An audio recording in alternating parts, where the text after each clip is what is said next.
Israeli Prime Minister Benjamin Netanyahu. Live coverage here on C-SPAN. Make a couple of brief comments.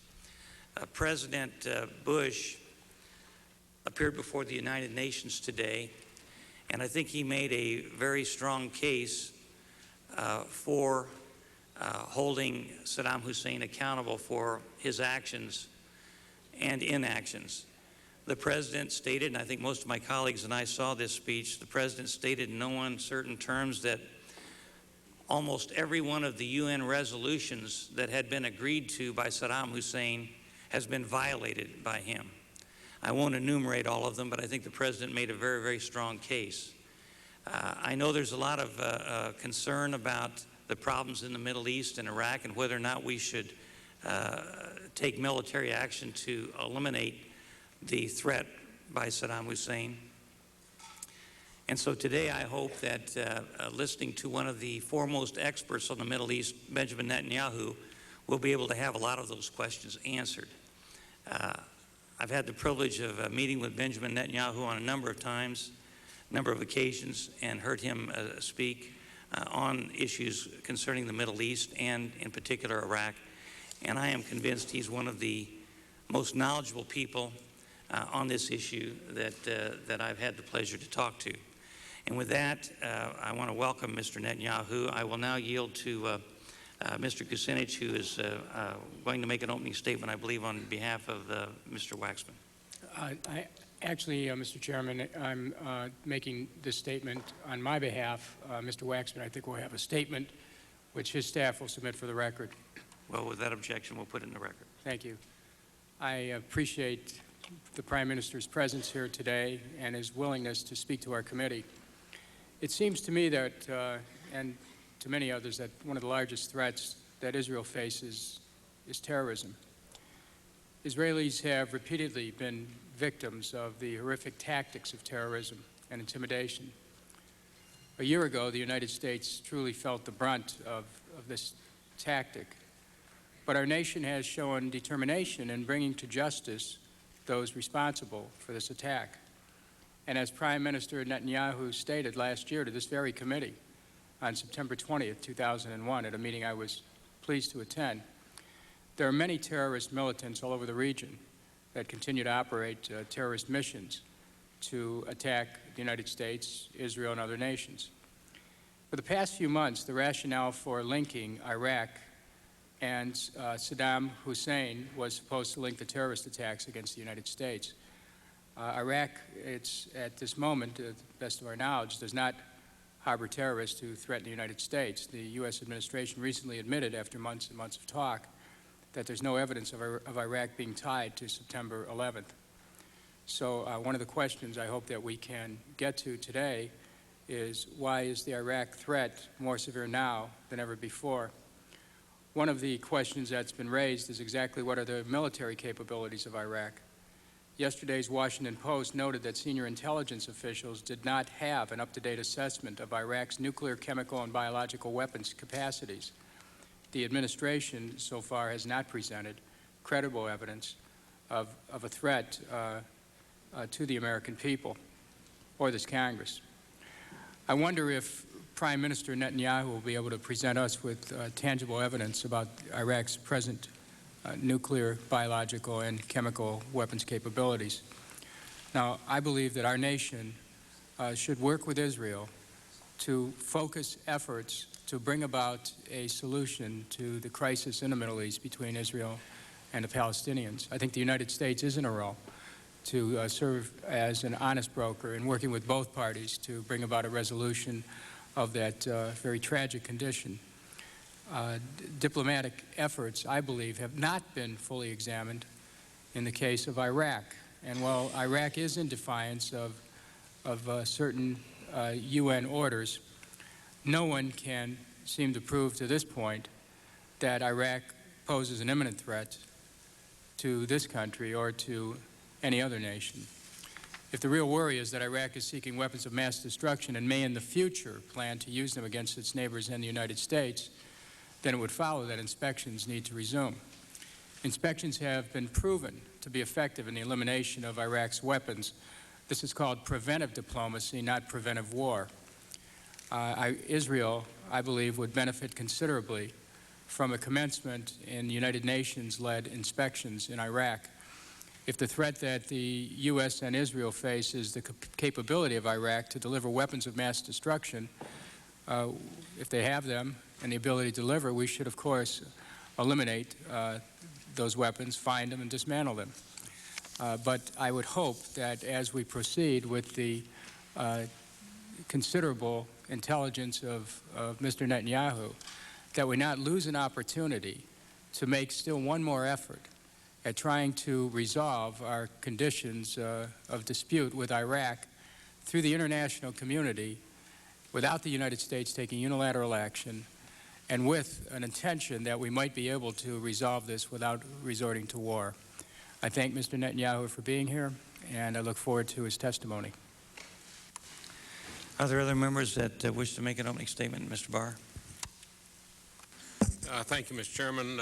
As you set the example, I'll submit a written statement in more detail, but I also want to thank the Prime Minister for being here today. I also want to draw attention to the President's speech today, which included very important elements in the war against terrorism. I think the President did a masterful job of laying out a sound basis for any number of options in the interest both of the United States and the world against terrorism and despotism. I think the President's message left the United States in a very solid position to exercise perhaps one of the most important tools in the fight against terrorism, and that is flexibility. Not to tie oneself down to outside factors, but to always remain focused on maintaining maximum number of options with which to deal with terrorism, which itself maintains, by its definition, tremendous flexibility. So I want to take this opportunity to commend President Bush for a masterful job of laying out the case for military action should it become necessary, but at the same time leaving options open. And at least by his actions today before the United Nations, preventing anyone from raising legitimate concerns or criticisms of the President for not making every effort to secure the backing of international organizations and our allies. Thank you, Mr. Chairman. Thank you, Mr. Barr. Mr. Waxman. Thank you, Mr. Chairman. I want to welcome our witness, former Israeli Prime Minister Benjamin Netanyahu, to our hearing. It's good to see you again. The last time we met was in this room on September 20th, 2001, right after the horrible terrorist attacks of September 11th. At that time, Prime Minister Netanyahu conveyed the grief, empathy, and solidarity of the entire world when he said, "Today we are all Americans." And he spoke with great force and eloquence about the need to confront terrorism. Now we're considering a different question, whether the United States should take military action against Iraq. This question is not an easy one, and it raises complex issues to which Congress has not yet received answers. Should the United States push for the return of the international inspectors? Should we seek from the Security Council a resolution authorizing the use of force? What effects will a war on Iraq have on the war against terrorism? And what is the plan for Iraq after hostilities end? The nation and the world were united in pursuing al-Qaeda, but this consensus is lacking on Iraq.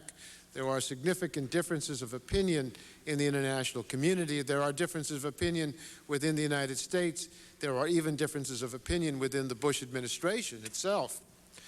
It is appropriate for us to give special attention to the implications for Israel of war against Iraq.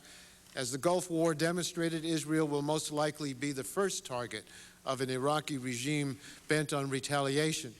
Iraq fired over 40 Scud missiles at Israel during the Gulf War, causing severe damage, casualties, and deaths. Throughout that conflict, Israeli citizens lived under the daily threat of chemical and biological warfare. Israelis will face similar risks and challenges if there is another war against Iraq. But while the topic of this hearing is important, I regret that the minority was not consulted in advance about witnesses for today's hearing. This hearing is entitled Conflict with Iraq, an Israeli Perspective. Yet, to the best of my knowledge, the chairman did not send invitations to a single member of the current Israeli government. Moreover, the chairman did not agree to invite other experts in Israeli foreign policy until yesterday, which was not sufficient notice to allow other witnesses to attend.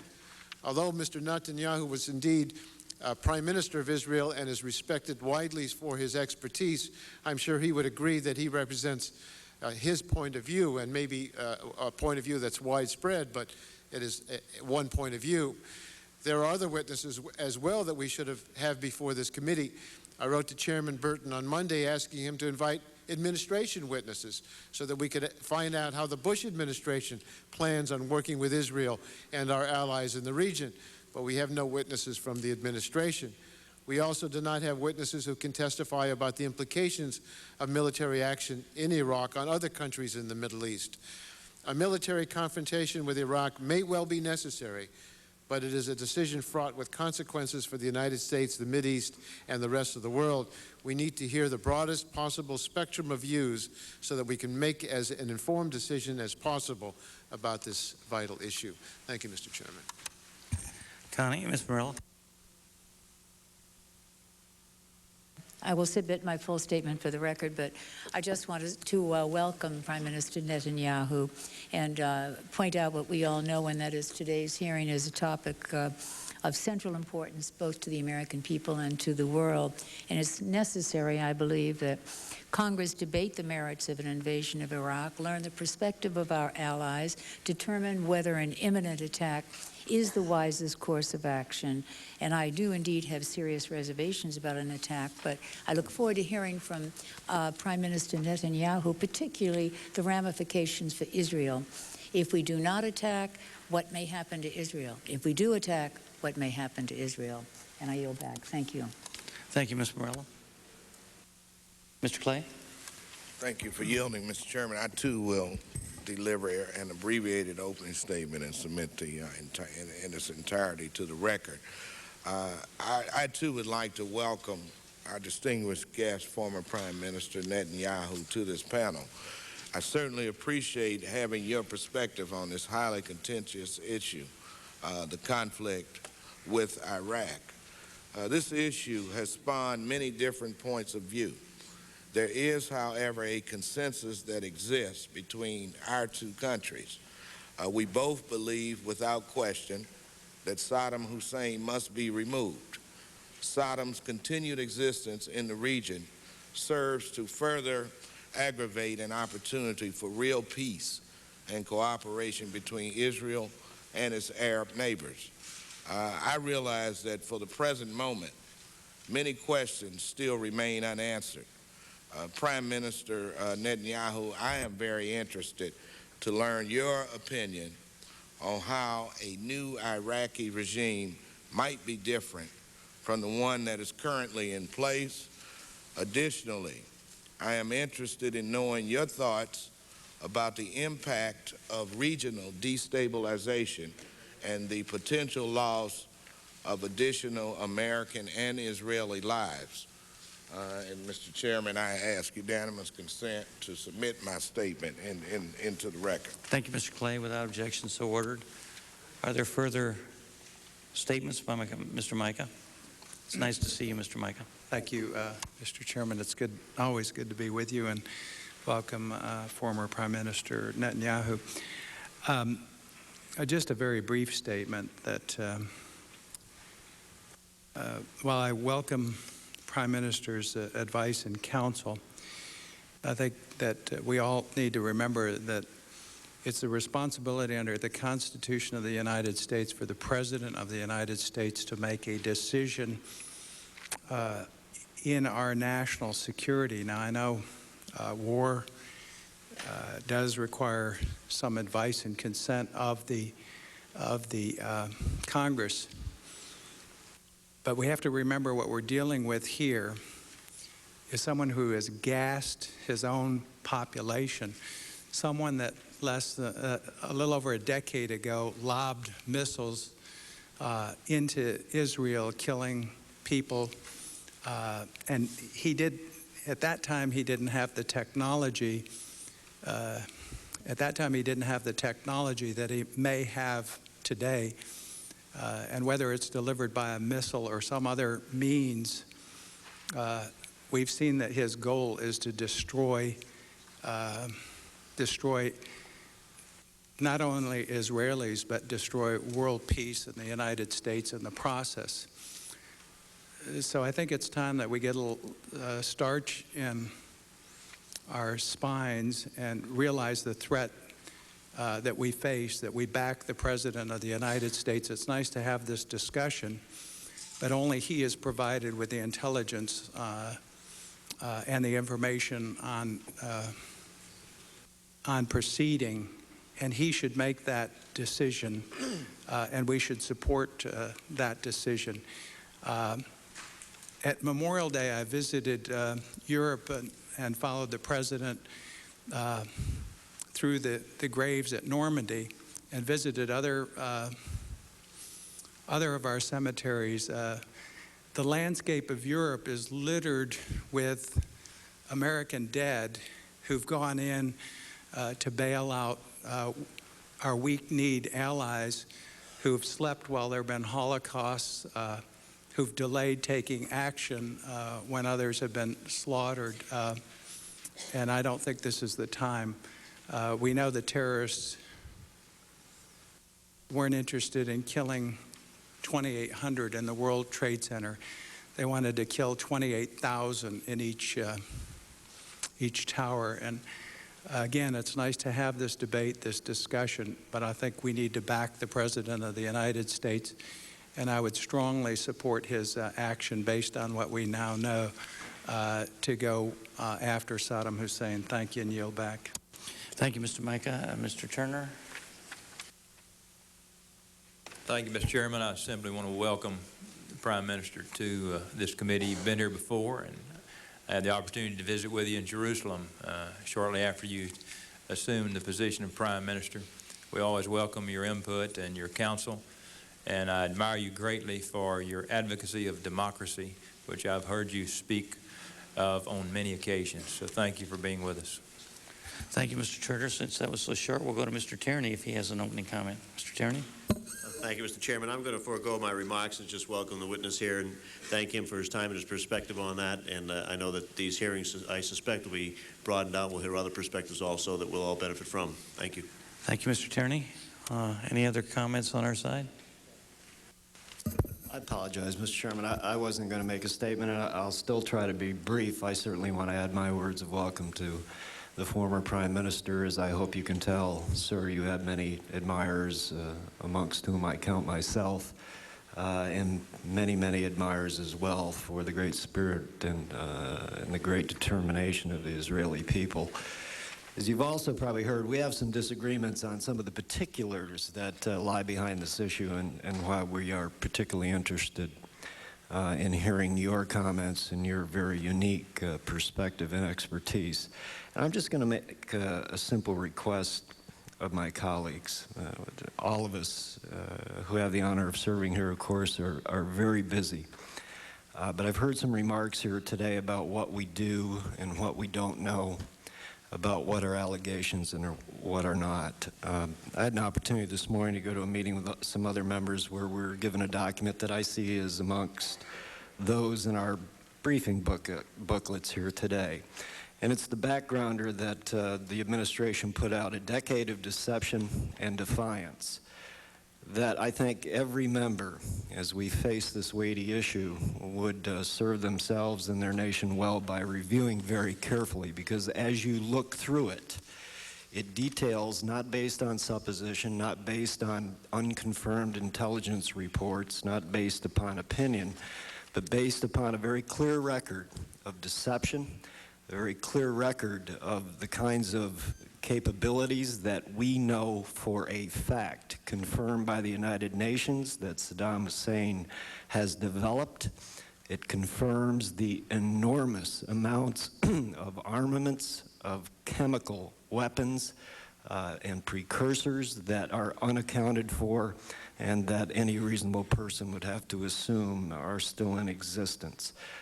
You can draw your own determinations from that, my colleague, but I think that as we deliberate on this issue, the facts are probably the most persuasive argument, and the facts are established, and I think we should all do our best to familiarize ourselves with them. So I would just make that respectful, I hope, respectful suggestion to all of us, myself included. And again, Mr. Prime Minister, welcome. I'd be happy to. Mr. Chairman, I ask unanimous consent that this document be made part of the record. I think that's very important. I thank the gentleman. Without objection, so ordered. Yield back my time, Mr. Chairman. Thank you. Thank you, Mr. McHugh. Are there further comments by the members of the committee?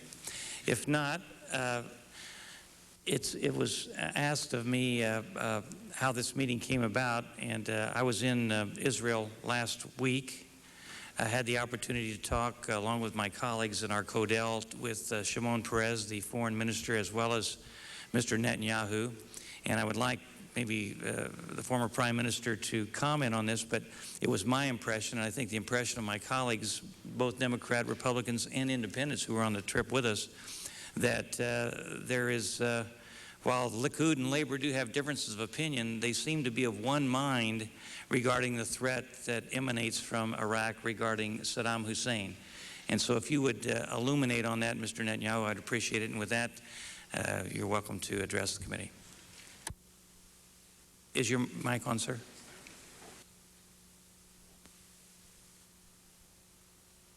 Is it on now? There you go.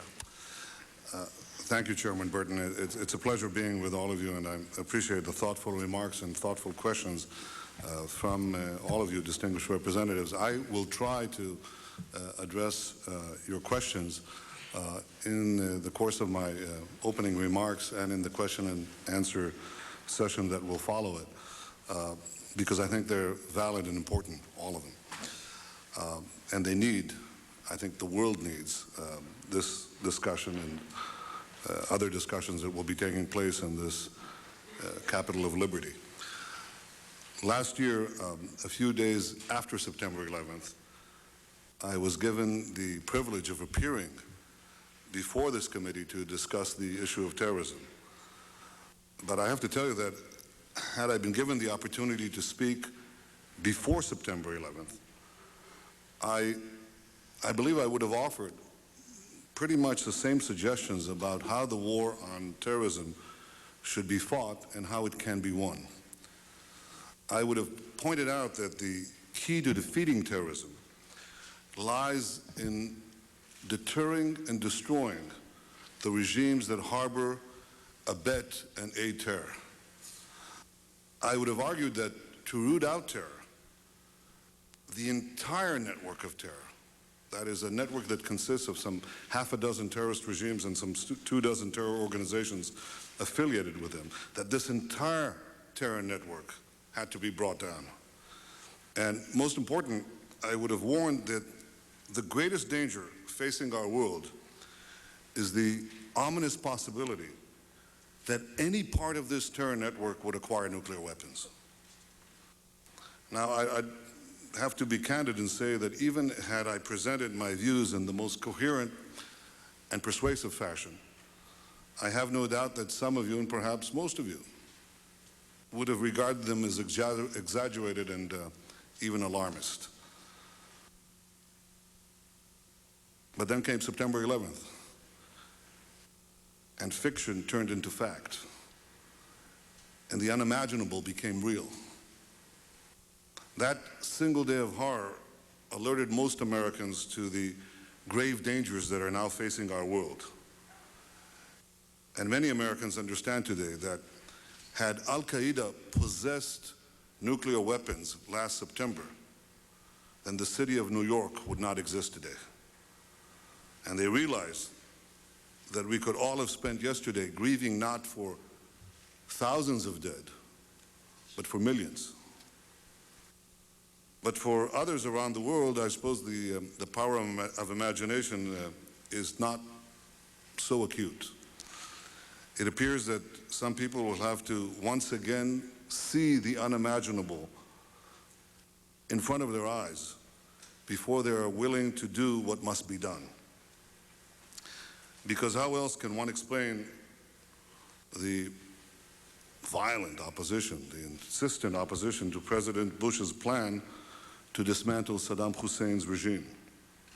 Now, I don't mean to suggest for a moment that the questions raised here and other questions are not relevant.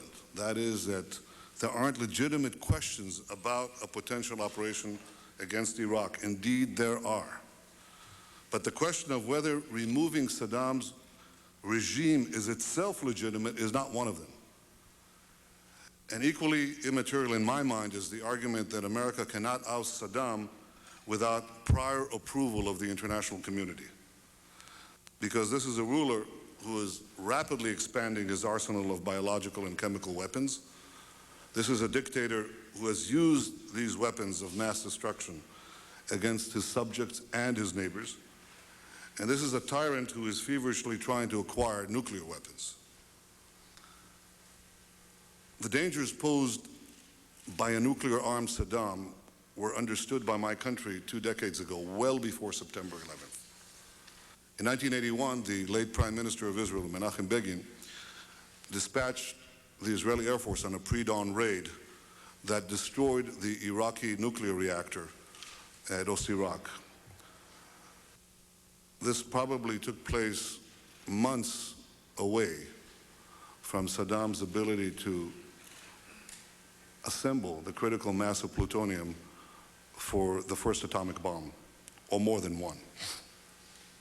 Now, at the time, Israel was condemned by all the world's government, even the government of our closest friend, the United States.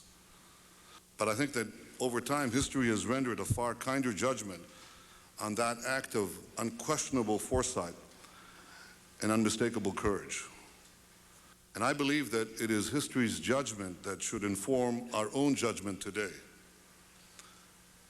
Did Israel launch that preemptive strike because Saddam had committed a specific act of terror against us? Did we coordinate our actions with the international community? Did we condition this operation on the approval of the United Nations? No, of course not. Israel acted because it understood, we understood, that a nuclear-armed Saddam would place our very survival at risk. And today, the United States must destroy the same regime because a nuclear-armed Saddam will place the security of our entire world at risk.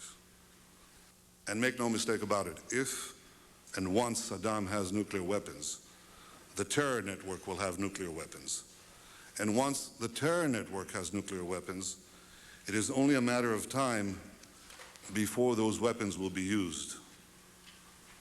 You cannot prevent a dictator who has used terrorism in the past, who cavorts and supports and encourages terror organizations from using this weapon by giving it to someone, by having them threaten to use it against his enemies. Once one of the terror regimes, once one of the principal regimes in the terror network has nuclear weapons, you cannot prevent the terror network from having nuclear weapons. 2 decades ago, it was possible to thwart Saddam's nuclear ambitions by bombing a single installation. But today, nothing less than dismantling his regime will do, because Saddam's nuclear program has fundamentally changed in those 2 decades.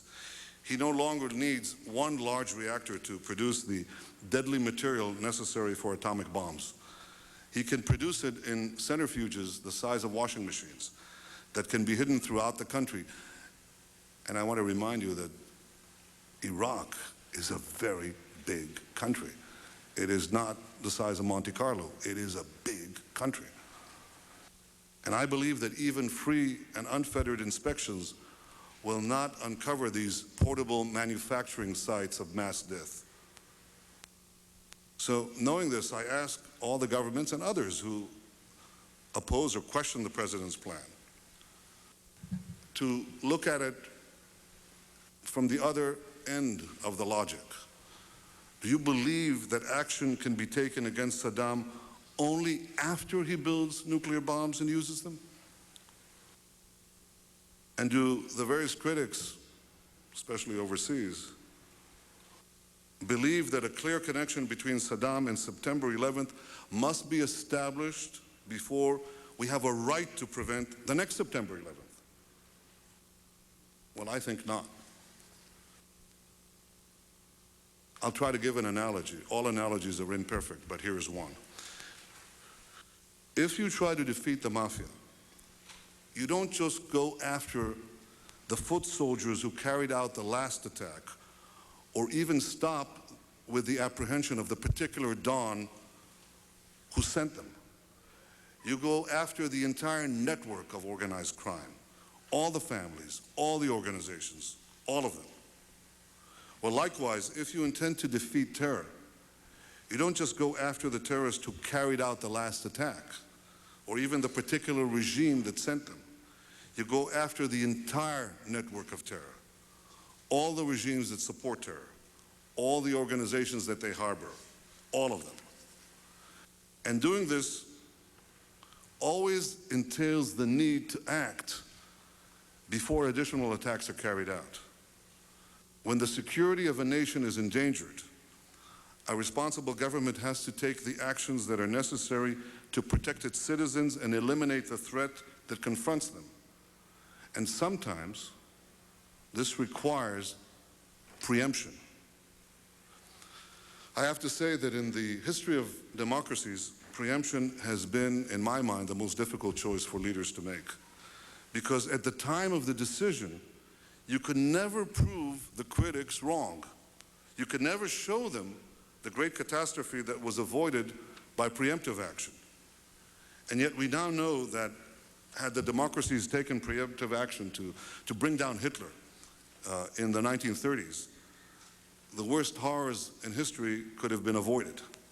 And we now know, and we know this from defectors and from other intelligence, that had Israel not launched its preemptive strike on Saddam's atomic bomb factory, recent history would have taken a turn to catastrophe. But the most compelling case for preemption against Saddam's regime, I believe, was not made by the president's powerful words this morning, but by the savage action of the terrorists themselves on September 11th. Their wake-up call from hell has opened our eyes to the horrors that await us all tomorrow if we fail to act today. Now, I was asked by one of you about the sentiment of Israelis in the face of the palpable risks involved. My friends, I want to say that I'm here today as a citizen of a country that is most endangered by a preemptive strike. For it is, I think, clear that in the last gasps of Saddam's dying regime, he will attempt to launch his remaining missiles, his remaining payloads, including biological and chemical payloads, at the Jewish state.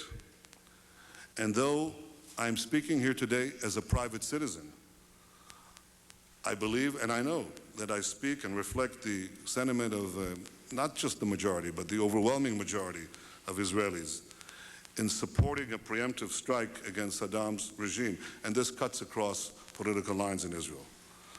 We support this preemptive American action, even though we stand on the front lines, while others criticize it as they sit comfortably on the sidelines. But we know that their sense of comfort is an illusion.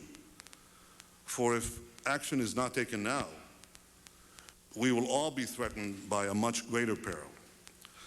We support this action because it is possible today to defend against chemical and biological attack.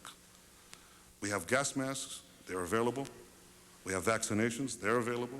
There are other means of civil defense that can protect our citizens and reduce the risk to them. And indeed, a central component of any strike on Iraq must be to ensure that the Israeli government, if it so chooses, has the means to vaccinate every citizen of Israel before action is initiated. And I want to stress that ensuring this is not merely the responsibility of the government of Israel, but also the responsibility of the government of the United States. Let me repeat this. The government of Israel and the government of the United States must jointly ensure that the people of Israel have all the available means of civil defense before action begins. But equally, I can say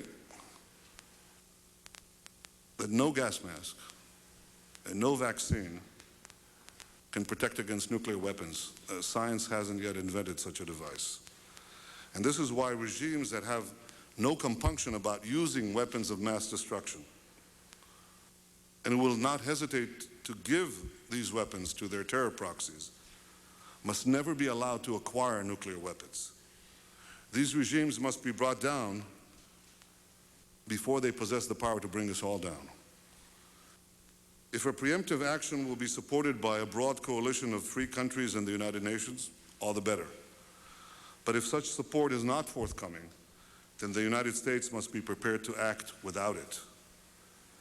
International support for actions that are vital to a nation's security is always desirable, but it must never constitute a precondition. If you can get it, fine. If not, act without it. I don't want to sound like something familiar to you, but I would say if you can't get it, just do it. Now, my friends, under exceptional circumstances, public figures may sometimes be forgiven for quoting themselves, and I hope today that you will indulge me and grant me this privilege, because nearly 2 decades ago I wrote the following. I said that the West can win the war against terrorism. It can expose its duplicity and punish its perpetrators and its sponsors. But it must first win the war against its own inner weakness, and that will require courage. We shall need at least 3 types of courage. First, statesmen must have the political courage to present the truth, however unpleasant, to their people. They must be prepared to make difficult decisions, to take measures that may involve great risks, and subject them to public criticism. Second, the soldiers who will be called upon to combat terrorists will need to show military courage. Third, the people will have to show civic courage. The citizens of a democracy threatened by terrorists must see themselves, in a certain sense, as soldiers in a common battle. They must not pressure their government to capitulate or surrender to terrorism. If we seriously want to win the war against terrorism, people must be prepared to endure sacrifice, and even, should there be the loss of loved ones, immeasurable pain. Terrorism is a phenomenon which tries to evoke one feeling, fear. It is therefore understandable that the one virtue most necessary to defeat terrorism is the antithesis of fear, courage. Courage, said the Romans, is not the only virtue, but it is the single virtue without which all other virtues are meaningless. The terrorist challenge must be answered. The choices between a free society based on law and compassion and a rampant barbarism in the service of brute force and tyranny. Confusion and vacillation facilitated the rise of terrorism. Clarity and courage will ensure its defeat. My friends, though I wrote these words almost 20 years ago, they were never as pertinent, I think, as they are today. A year after September 11th, I am certain that this great nation possesses the 3 types of courage needed to defeat the monstrous evil that now confronts us. President Bush has shown courage by boldly charting a course to victory. The American military is once again prepared to shoulder the burden of defending the enemies of freedom.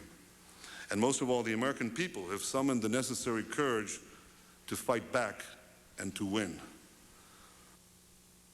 For me, that courage was most poignantly manifested last year on Flight 93, because right there in the eye of the storm, ordinary citizens displayed extraordinary heroism and rose to thwart the murderous designs of the terrorists. They thereby saved an untold number of lives, including perhaps the lives of some people in this very room. It is, I believe, that same civic courage that has been displayed this past year in the willingness of Americans to rally behind their government to wage war on terror. I recognize this courage, ladies and gentlemen, because I see it on the faces of my countrymen every day. Every day, millions of Israelis who have been subjected to an unprecedented campaign of terror have stood and stand firmly behind our government in the war against Palestinian terror. We have not crumbled, we have not run, we have stood our ground and fought back. You see, the terrorists and the tyrants of the world, they always get it wrong. They were wrong about Churchill's England, they are woefully wrong about Israel, and they are wrong, dead wrong, about America. And I think they simply don't have the means to understand the power of freedom. They think that by bombing our free societies, we'll collapse. They see our free debate as debilitating. They would see a hearing of this kind, the questions that are raised here, as a sign of weakness. They don't understand it's a sign of enormous strength. They think our open discourse is a sign of that weakness. They believe that their cult of death is stronger than our love of life. But of course they're wrong. There is nothing stronger than the will of a free people uniting to protect its life and its liberty. And now it's up to us to prove the terrorists and the tyrants wrong once again. I'm not saying it will be easy, and it certainly will demand some sacrifice. But it must be done today because tomorrow's sacrifice will be infinitely greater. 60 years ago, Winston Churchill put it this way: "If you will not fight terror when your victory will be sure and not too costly," he said, "you may come to the moment when you will have to fight with all the odds against you. There may even be a worse case. You may have to fight when there is no hope of victory." My friends, this is the heart of the matter. What I said before this committee 1 year ago holds true today. Today, the terrorists have the power, or rather have the will, to destroy us, but not the power. Today, we have the power to destroy them. Now, we must summon the will to do so. Thank you, Mr. Chairman. Thank you all.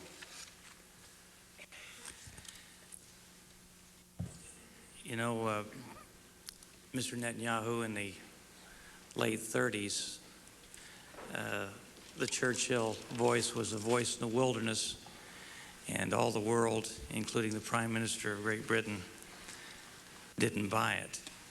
And it wasn't until the axe finally fell that they realized that they should have listened in the first place. I think your message today is very clear. I think it's just as clear as what Winston Churchill was trying to get across in the late 30s and unfortunately wasn't able to convince the world of until it was involved in World War II.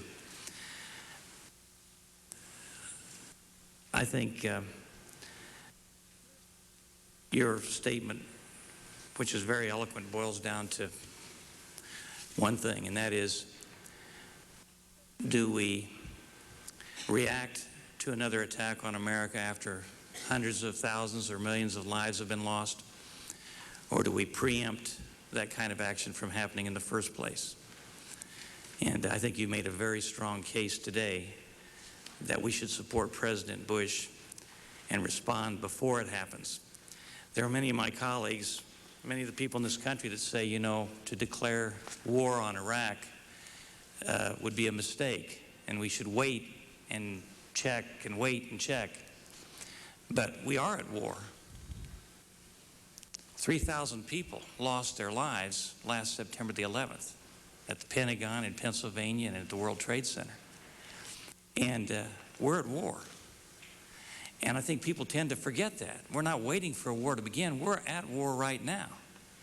And it seems to me that the terrorist network to which you referred needs to be attacked, and needs to be attacked as quickly as possible so that we don't have more severe losses than we've already experienced. And with that, let me just ask a few questions here. To your knowledge, has Iraq kept its team of nuclear scientists together? And is that an indication that they're going to continue to develop nuclear weapons? Also, what nations are aiding Iraqi, if you know, in the nuclear program. And of course, finally, if you might elaborate a little bit further on what you think his first use of nuclear weapons might be. I can only give you the information that I can divulge from my tenure as Prime Minister, and it is 3 years old. The information we had was that Saddam was pursuing all avenues of developing weapons of mass destruction. And the means to deliver them. I have to say that he was enjoying in this effort the support of Russian technology, and I should say Russian technologists on site. They were a principal source, and other regimes, including North Korea, were supporting that effort as well. There is no question that he had not given up on his nuclear program, not whatsoever. There is also no question that he was not satisfied with the arsenal of chemical and biological weapons that he had, and was trying to perfect them constantly. If perfect is the word to describe this ghoulish enterprise. I think frankly, it is not serious to assume that this man who 20 years ago was very close to producing an atomic bomb spent the last 20 years sitting on his hands. He has not. And every indication we have is that he is pursuing with abandon, pursuing with every ounce of effort the establishment of weapons of mass destruction, including nuclear weapons. If anyone makes an opposite assumption or cannot draw the lines connecting the dots, that is simply not an objective assessment of what is happening. Saddam is hell-bent on achieving atomic bombs, atomic capabilities as soon as he can. Let me ask you a question regarding chemical and biological weapons. We've been told that the Scud missiles that were launched at Israel during the Persian Gulf War, if they had been tipped with chemical or biological weapons, the weapons would have been destroyed when they hit the ground. But we've been told that there are drones that he has had in his possession that had in the nose of those drones the ability to spray, if you will, chemical or biological weapons when they flew over a given target. Are you familiar with that? Can you elaborate on that? I'm familiar with some of this, yes. But I think, Mr. Chairman, that it's very hard to say what the effectiveness of chemical and biological warheads will be when they actually impact on the ground. It's very hard to say. They might be intercepted in the air. We have some capability to that effect in the form of the Arrow anti-ballistic missile, which is jointly developed by Israel and the United States. That's a very important development to stop missiles before they get there. But then again, these missiles would explode in midair, and it depends what residual parts of the warhead materialize on the ground. Probably not much. But suppose some of these missiles are not intercepted. Suppose they come in. It is impossible right now, to the best of my knowledge, from the information that we have available, to say what the extent of damage will be. Hence the emphasis, and the emphasis in my remarks, on civil protection. Assume the worst, prepare for the worst, you'll come out the best, or at least you'll minimize the risk. We have to assume that he'll fire the missiles. We cannot assume that we'll intercept all the missiles. And we cannot assume that the warheads will not distribute chemical and, what is worse, biological material. So we must take all the precautions, and it is possible, as I said, to substantially reduce the risk of such attacks, even if they get through. And this, I think, should be the focus of Israel and the United States before action is taken. I don't think this is an ancillary part of the war aims. I think this should be built into the war aims. Israel, the most likely target, the preferred target of choice of Saddam, as has been demonstrated once, must be protected. Mr. Turner? Mr. Kucinich? Thank you. Mr. Prime Minister, when you were Prime Minister, did you identify the nuclear capabilities of Iraq, if any? We couldn't place an exact time. We knew that he was developing these nuclear capabilities. We couldn't, Mr. Kucinich, say exactly how long it would take him to complete the engineering of an effective nuclear device. But our assessments kept shrinking. That is, our intelligence community, as we moved along the axis of time, the time that we assumed it would take him to create nuclear weapons, at least the assessments that I was getting as Prime Minister, was constantly shrinking. But we couldn't say with absolute precision how long it would take him. Do you have any new evidence of Iraq's weapon capabilities, nuclear capabilities? I cannot give you even an oblique reference to information in the last 3 years because I'm busy going around the world visiting Washington. I'm not. We appreciate you being. I'm not prying into privileged dossiers. There's this thing, need to know, and I don't really need to know right now. But I think that you can be sure that when I did need to know, there was a constant upgrading of these weapons, constant efforts to make them more lethal and to expand the reach of the delivery systems to deliver them. I would respectfully suggest to the Prime Minister, notwithstanding the great affection I have for Mr. Prime Minister, that there is a need to know if the United States is being called upon to launch preemptive action against Iraq. There is a need to know the evidence, and because I share the concern that other members have articulated here about the effect that a preemptive attack on Iraq by the United States would have not only on the people of our country who would be called upon to wage that and innocent civilians, but also the effect that it would have on Israel. Now, you stated in your remarks that if the United States launched a preemptive attack on Iraq, that Iraq in Saddam Hussein, as you described it, dying gasp, would be expected to launch a counterattack on Israel. If the United States does not launch a preemptive attack on the state of Iraq, do you see any indication that Iraq is prepared to launch an attack on Israel? First of all, let me comment on when I said I don't need to know. I meant I don't need the detailed kind of detailed information that always involves, just by the nature of the information, some indication of sources, and I for one try to avoid that when I'm not in office. That's what I meant. But I also say that if you connect the dots, you know, here's a man who, from the minute he achieved powers, is trying to create a nuclear weapon. 20 years ago, he's very close to producing it. He's foiled. He changes the technology to centrifuges that will prevent him being foiled again. We know that he's taking in nuclear technologists and nuclear technology from various countries. We know that he's developing the means to deliver these weapons.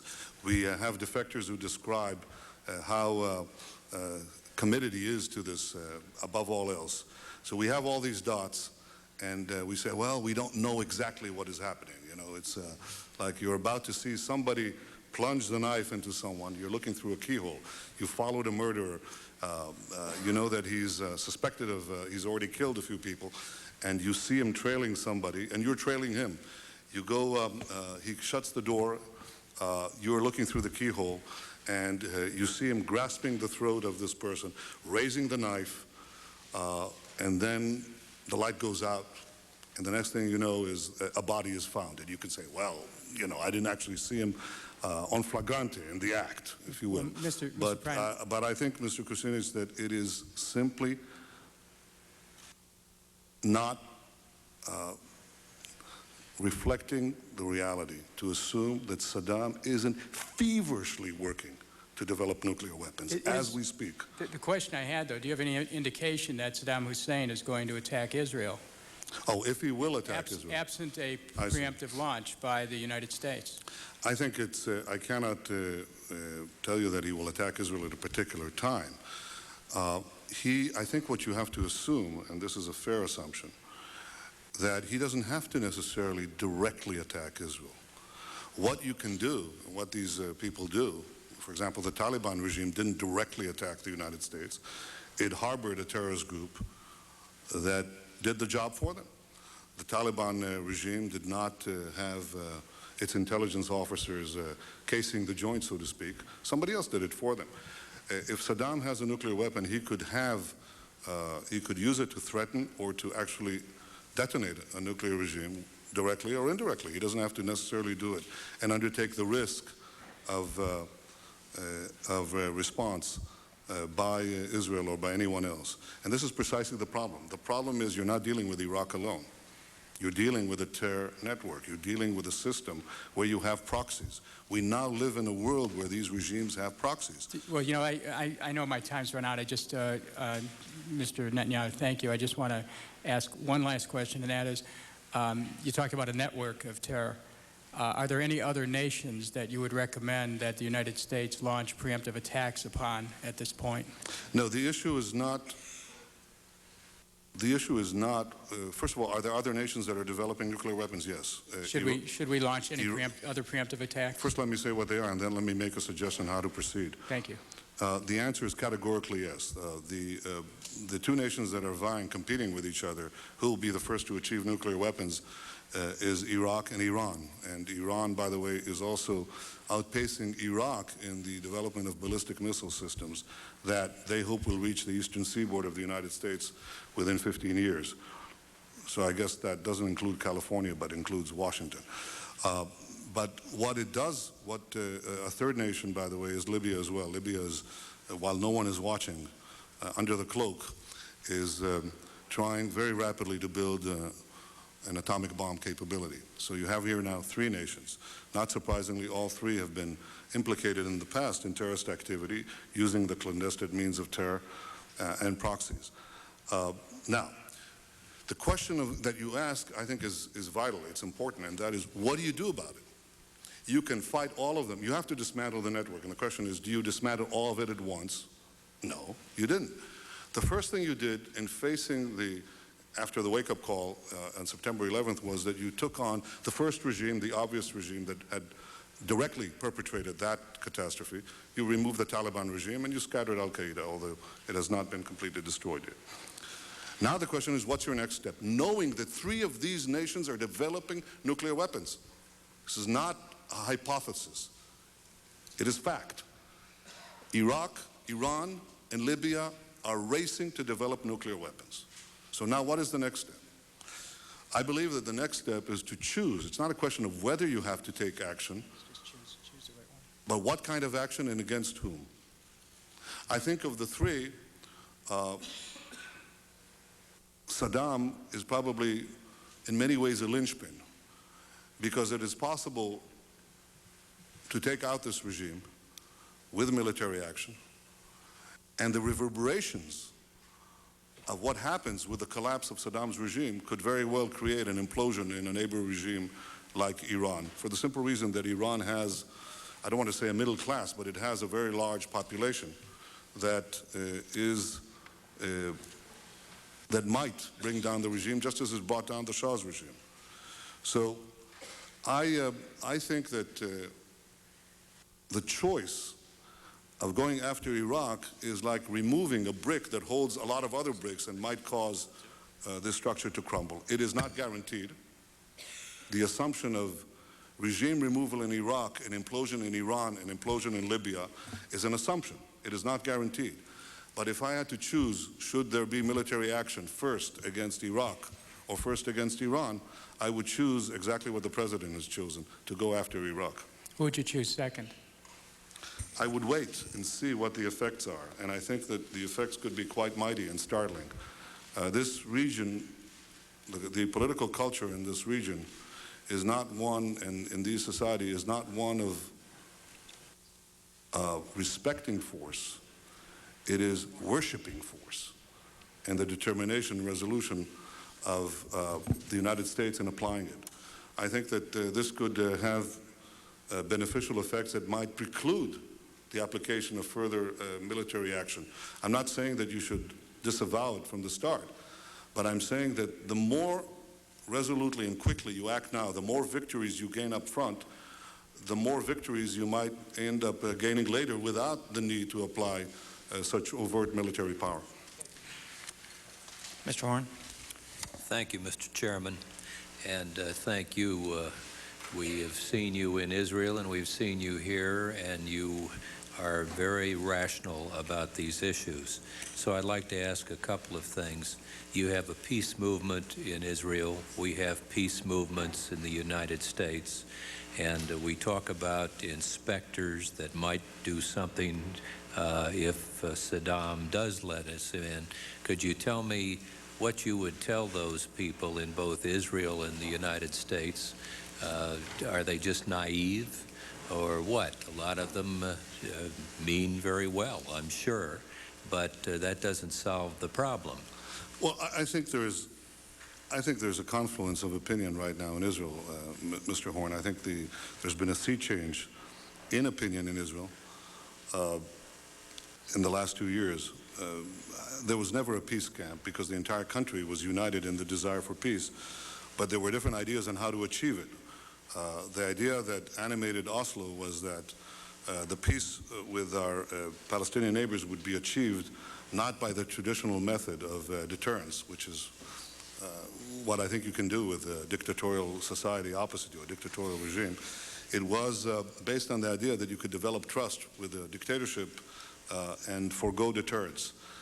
And in order to develop this trust, we gave the Israeli government at the time gave Arafat a large swath of territory girding and overlooking our major cities, gave him a small army, gave him 50,000 rifles, gave him international recognition, access to a great deal of money. And in exchange, he made two promises. One is that he would recognize Israel and forego the propaganda for its destruction. And the second is that he would abandon terror. He pocketed all these benefits and then proceeded to summarily violate these two commitments. His state-controlled press, every word, every image that you hear and see in the Palestinian media is controlled by Arafat, was propounding day in, day out in Arabic the doctrine of policide, the destruction of a state, our state, Israel, to a generation of Palestinian youngsters, to everyone. And secondly, of course, proceeded to launch the worst and most consistent campaign of terror that the world has seen. Nothing compares to the horror of September 11th. No single terrorist action in history has compared to it, and I hope nothing will ever compare to it again. But there is equal lack of precedence for the day in, day out carnage that Arafat had meted on us with the savagery of suicide bombings carried out by people who graduated his suicide kindergarten camps, suicide universities, who visited his suicide museums and so on. So people woke up. They now say, we were wrong. Many people, I can't say all, but I'd say just by reading the public opinion polls, talking to people in Israel, this is a tremendous unanimity in the country. And I think they're not fooled. They understand that Arafat is essentially an Osama bin Laden with good PR. Well, medium PR. It's not that good. At least in America, it doesn't go very far. It has a wider reach in Europe. But I think many in America have seen through him. I don't think he gets the time of day here. And I think it's a question of time before he's ousted. I hope he should have been ousted, in my opinion, right at the start of this outrage 2 years ago. But I fully agree with President Bush when he says that Arafat has to go. There has to be the opportunity for other leaders to rise. So I think in Israel today, actually, I see a lot more unanimity than before. And I see, frankly, notwithstanding the confines of a debate in a democratic society, I see a similar process here in the United States following September 11th. My friend, whom I respect a great deal, the Pulitzer Prize-winning writer Charles Krauthammer, said that in the 1990s, America slept and Israel dreamed. And he said that on September 2000, Israel woke up with the beginning of the terror campaign launched against it. And a year later, in September 2001, America woke up with the bombing of New York and Washington. I think that reflects what has taken place in our democratic societies. I'm not sure the same applies with equal vigor to other parts of the democratic world, but I think it doesn't matter.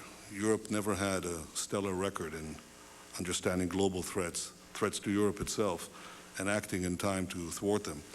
But the United States and Israel have a pretty good record, and it's because the people unite in their understanding of the danger and their willingness to act against it.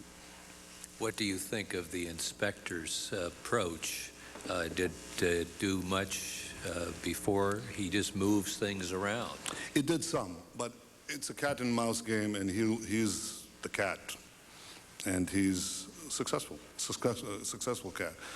It is not very difficult to deceive inspectors. It's not even very difficult to deceive satellite inspection. You can burrow tunnels and hide the earth. Did you ever see The Great Escape, the movie The Great Escape? Remember that movie? You know, where all these guys come out and they have the sand which they distribute through the trousers while they're walking the yards. That's essentially what dictators do. They can create tunnels and labyrinths that you'd never discover, that are impervious to radar and other means. They can, when you have an entire country to hide portable centrifuges that are a little bigger than those two cameras, it's not very difficult. You can get away with it, and he has gotten away with it, frankly. Thank you. Mr. Tierney? Thank you, Mr. Chairman.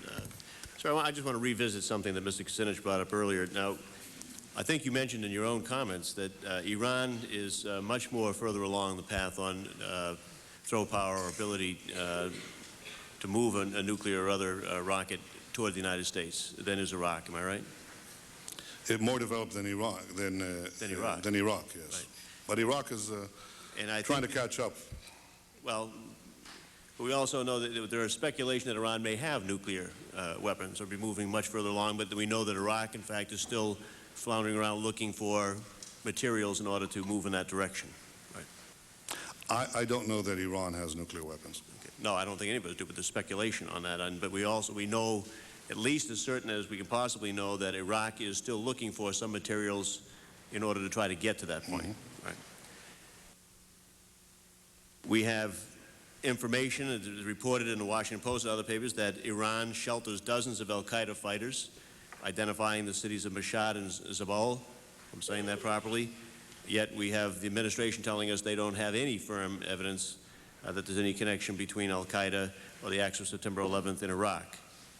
So I guess I want to ask you again, in light of those comparisons or whatever, why is it that you think that if all of these countries, in your words, are problems for us, why you would pick Iraq first as opposed to Syria, Iran, or the others?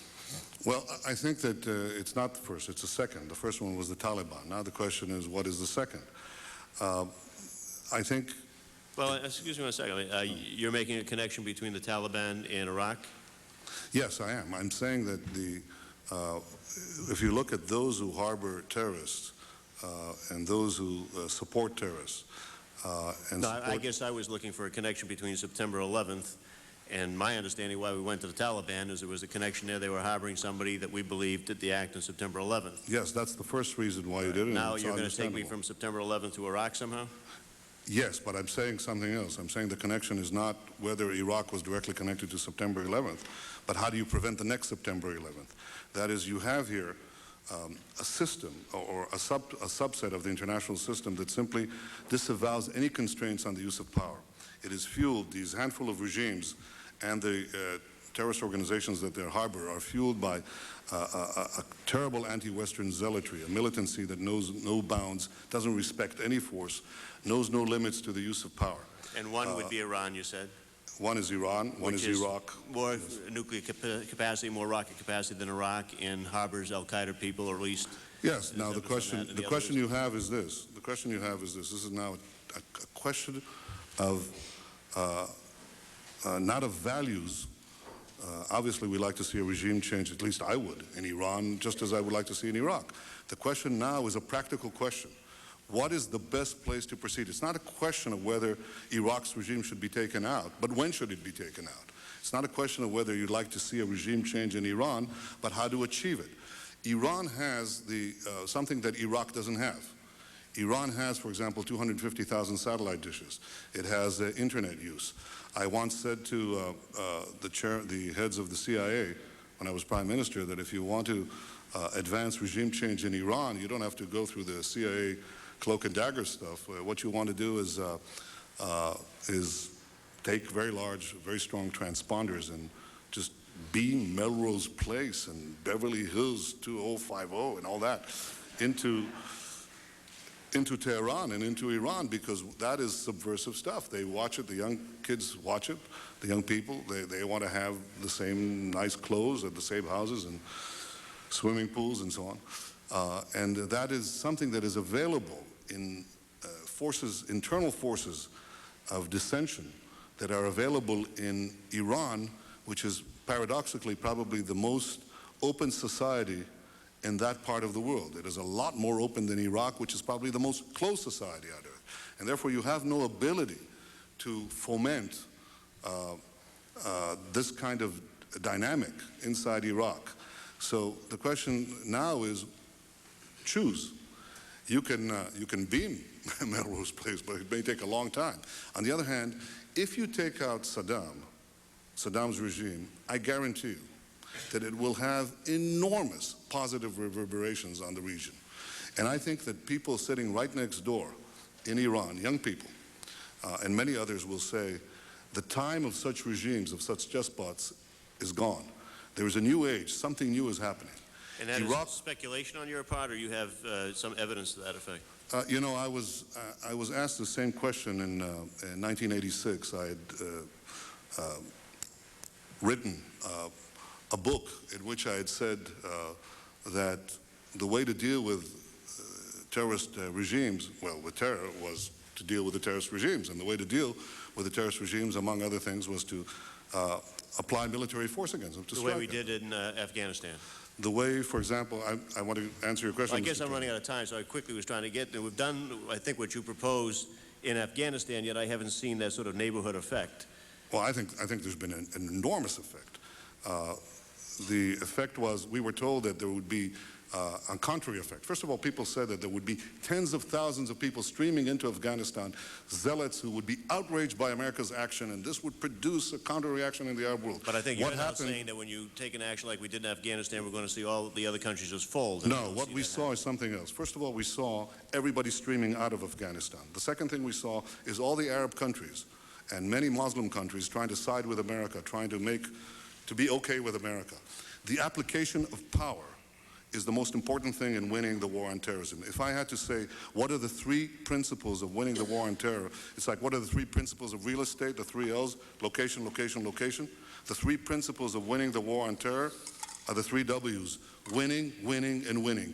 The more victories you amass, the easier the next victory becomes. The first victory in Afghanistan makes the second victory in Iraq that much easier. The second victory in Iraq will make the third victory that much easier too, but it may change the nature of achieving that victory.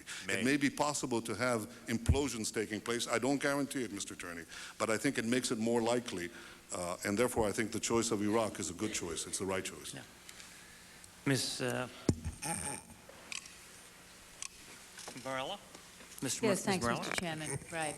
Thank you, Prime Minister Netanyahu. I'm wondering about your understanding, sir, of the enmity among the main Iraqi factions, the Shias, the Sunnis, the Kurds, and how difficult do you think that rebuilding Iraq would would be given these particular factions. And I wonder, do you think that a U.S.-led redevelopment of Iraq would significantly further destabilization in the Middle East? So what happens? I was asked by you and by others what would happen after the ouster of Saddam, and I think that this is a vital question, because I think it depends on what the U.S. does.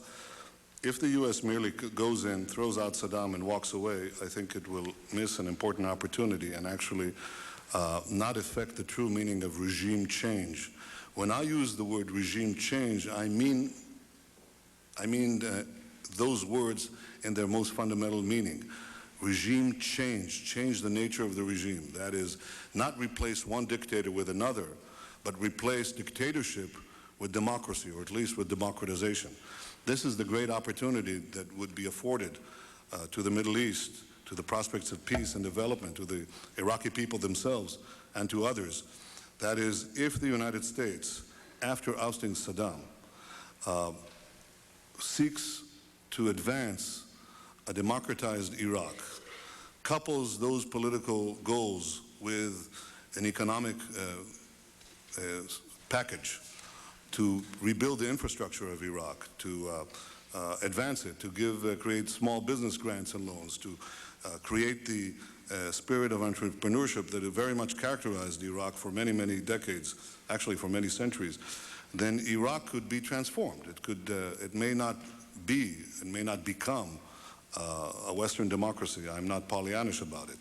But when people say it's not possible to have democracy in a Muslim country, I say, oh, really? What about Turkey? And I say, well, okay, Turkey is not necessarily Luxembourg. That's true. But if I have to choose between Turkish-style democracy and Iranian-style theocracy, or Saddam-style democracy, where he gets 99% of the vote, then I know what I choose and what you would choose too. So I think that's really the task. The task and the great opportunity and challenge is not merely to effect the ouster of the regime, but also to transform that society and thereby begin the process of democratizing the Arab world. I think that's absolutely essential.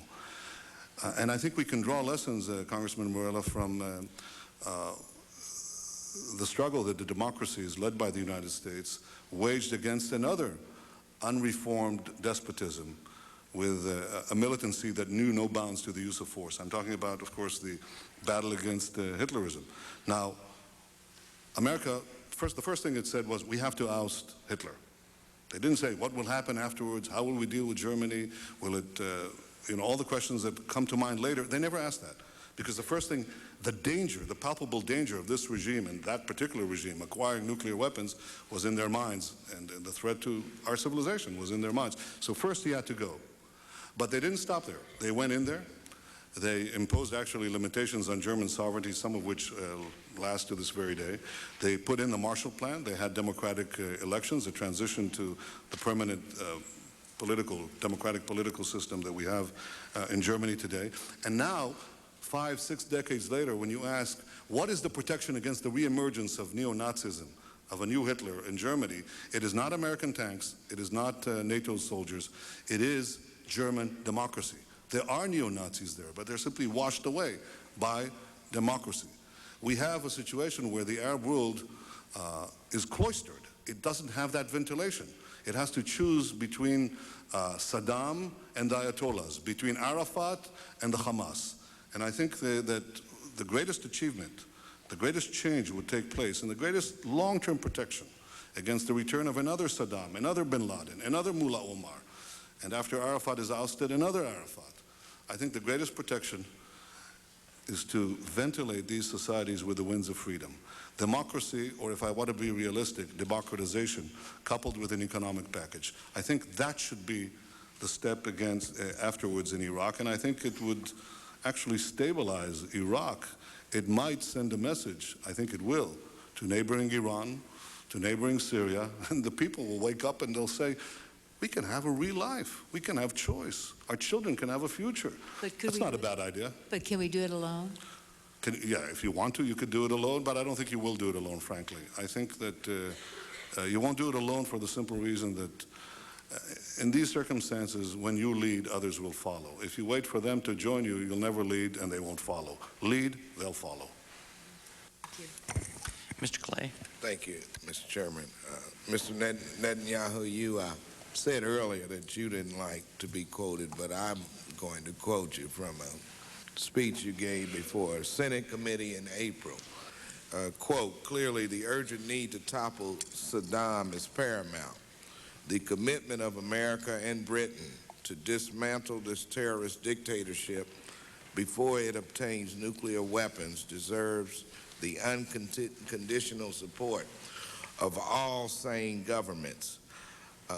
Many analysts believe that the Gulf War ignited Islamic terrorist groups. If Saddam is toppled, will this action inflame Arab animosity toward the West and serve to empower terrorist groups throughout the Middle East? And in your opinion, do you really believe that Saddam can be removed from office without compounding terrorist forces? Mr. Clay, I happen to be an analyst who thinks that what is spread and inflamed Islamic fundamentalism are the twin events that took place 20 years ago. One is the establishment of the overtly Islamic Republic of Iran that fanned the flames of militant Islamism from the Philippines to Los Angeles worldwide, infecting, unfortunately, a minority of Muslims, but in many, many communities. And the second event was the victory of the Mujahideen in Afghanistan over a superpower, thereby convincing this brotherhood of Islamic fighters, of which bin Laden was one, that the power of fanatic Islam could overcome any power, including that of a superpower. I think these are the things that fueled, that rocketed Islamic fundamentalism and militant Islamic terror to their present proportions. I think that what compresses it is exactly the opposite of what fueled it. What fueled it was a sense of victory. What compresses it is a sense of defeat. The crucial thing that drives the spread of militant Islam and militant Islamic terrorism is hope. It is hope that the doctrine will be able to achieve its designs of world domination and the crushing of enemies. The more that hope grows, the more militant Islam and militant Islamic terror grows. The more it is crushed, the more it compresses, the more, in the same proportion, the ability of these terrorists and these militants to recruit new recruits to their cause, that too is reduced proportionately.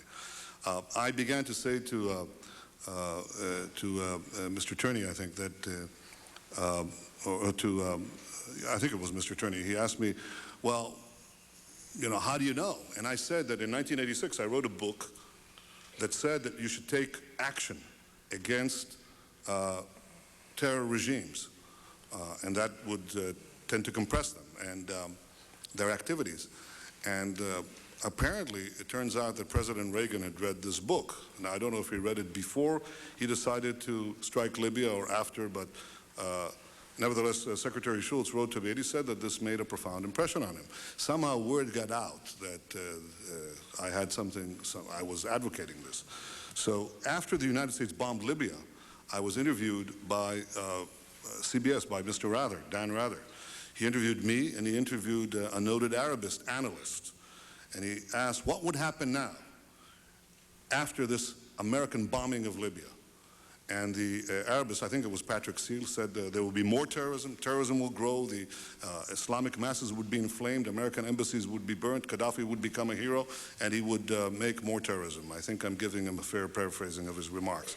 Then Mr. Rather asked me, what do I think would happen? And I said, nothing. Nothing would happen. American embassies would not be burned. Gaddafi would crawl into his hole. He would be very careful in committing any more terrorist acts, not because he's not a terrorist, but because he might die. He almost did in that raid. And people will respect American power. And in fact, what that single action did was to produce a complete cessation, nearly a complete cessation of terrorism from Libya. He tried one clandestine act, was caught in the process, and of course didn't do anything since. But Libya has avoided this because of that action. In short, what I'm arguing is that the application of American resolve and force, preferably with other countries, but the application of that force against militant Islam and against militant Islamic terrorism is the only way to compress it. There is no other way to compress it.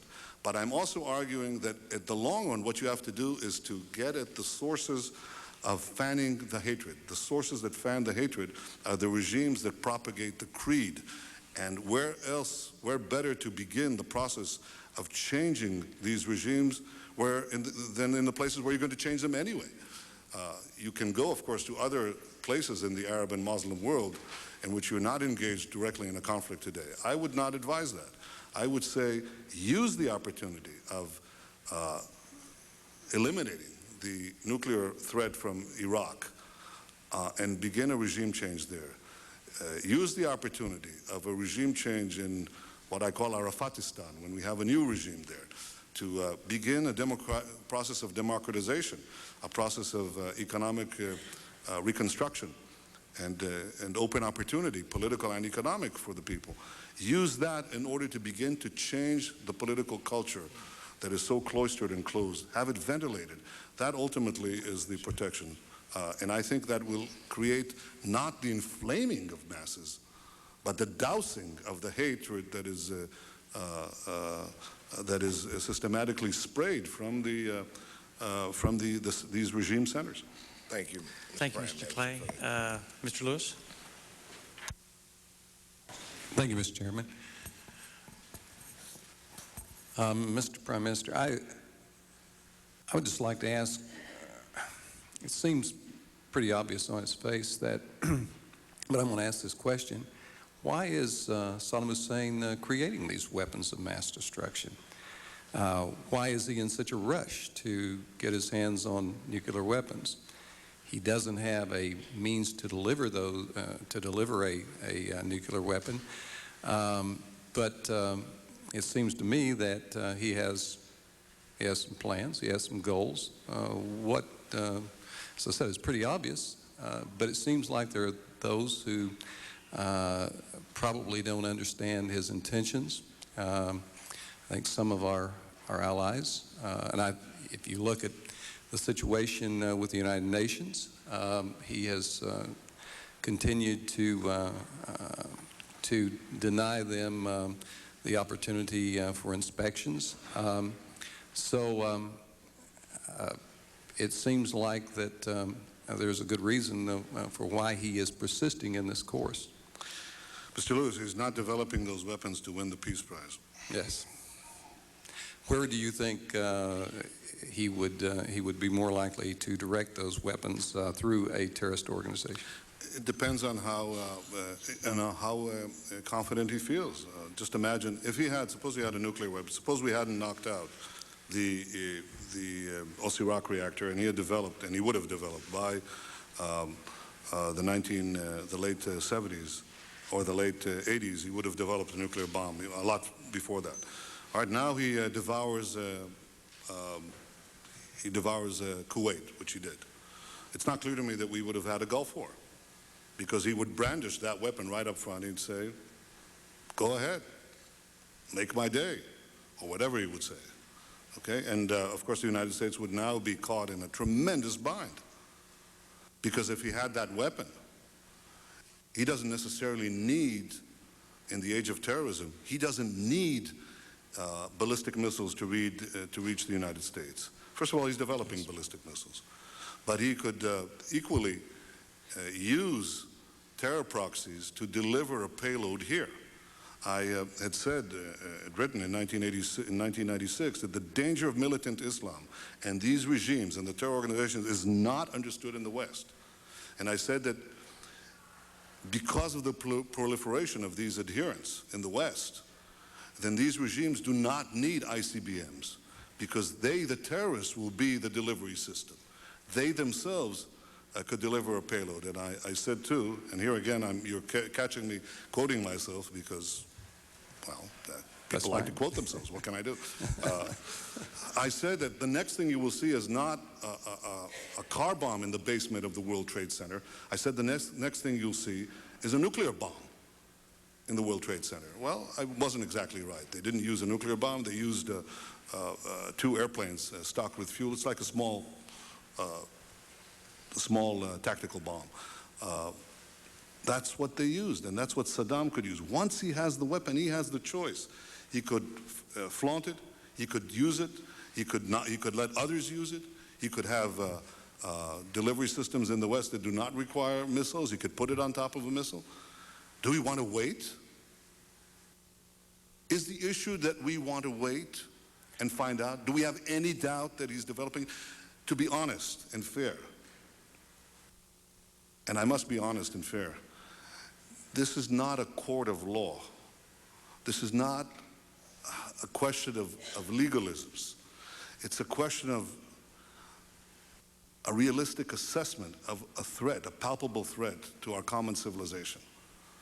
There is no question whatsoever that Saddam is seeking and is working and is advancing towards the development of nuclear weapons. No question whatsoever. And there is no question that once he acquires it, history shifts immediately. I'll give you an example to drive this point home. And I'll do something that, well, I'm a private citizen, so I'll say this. Now just imagine that the Taliban takes over Pakistan. Pakistan is alleged to have nuclear weapons. Now imagine that the Taliban would have atomic weapons. Imagine that you could forestall it. Would you forestall it, Mr. Lewis? Don't you think this is a catastrophic development? Absolutely. You see, all nuclear proliferation is bad, but some of it is a lot worse. Right. If Holland acquires nuclear weapons, it is not the same thing as the Taliban or Saddam or Iran, the Ayatollahs, acquiring nuclear weapons, or Gaddafi. It is fundamentally different because these regimes have no compunction whatsoever in the use of these mass weapons. Saddam himself has shown that he was willing to gas people, one of the few instances since the 1920s when gas warfare was used. You cannot rely on the concerns, on the mechanisms that inhibit the use of these weapons that apply elsewhere. Even in non-democracies, there are such inhibitions. What you have here are single-man regimes typically, without the political, military, and scientific buffers that always provide a hedge between the leadership and pressing that button. Here, it's Saddam's whim. He decides, he pushes the button. Right. He has a peculiar way of resolving issues like that. And during the Gulf War, there was a debate, a problem of some medical shortages. He was sitting in the cabinet room, and he called the health minister to the other room, and he killed him. Well, I think he can press the button. He can press the trigger.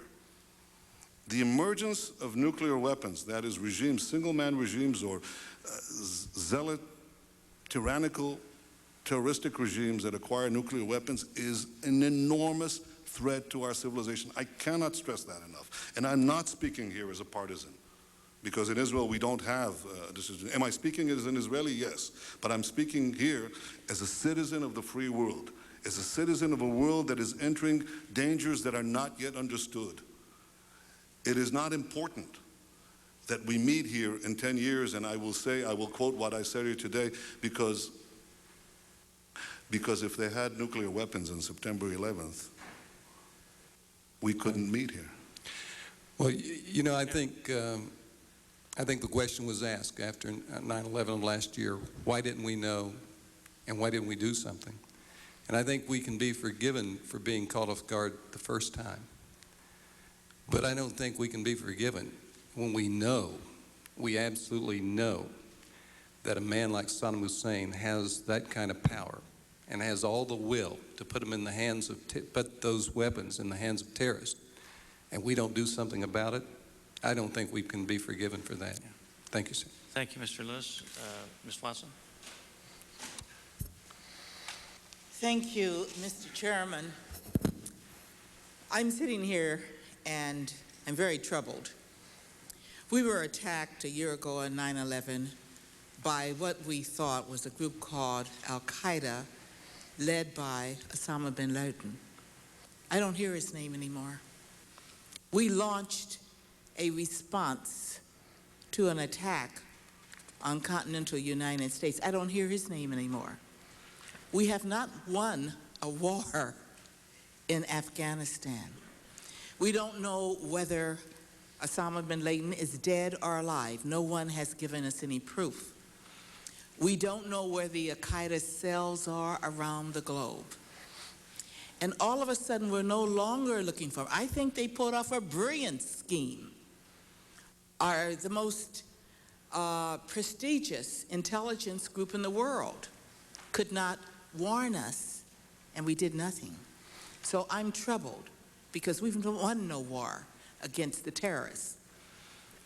It seems to me that we're focusing on somebody who is in a neighborhood who has weapons of mass destruction, but the circumstances could describe India, Pakistan, in their squabble over Kashmir, Iran, and several other places in the world.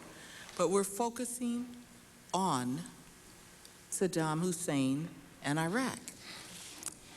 There is an orderly process that seems to be overlooked in all of this. And I was very fascinated to hear Kofi Annan today. And in essence, he was saying that only the United Nations can give any legitimacy to any type of action by one country against another.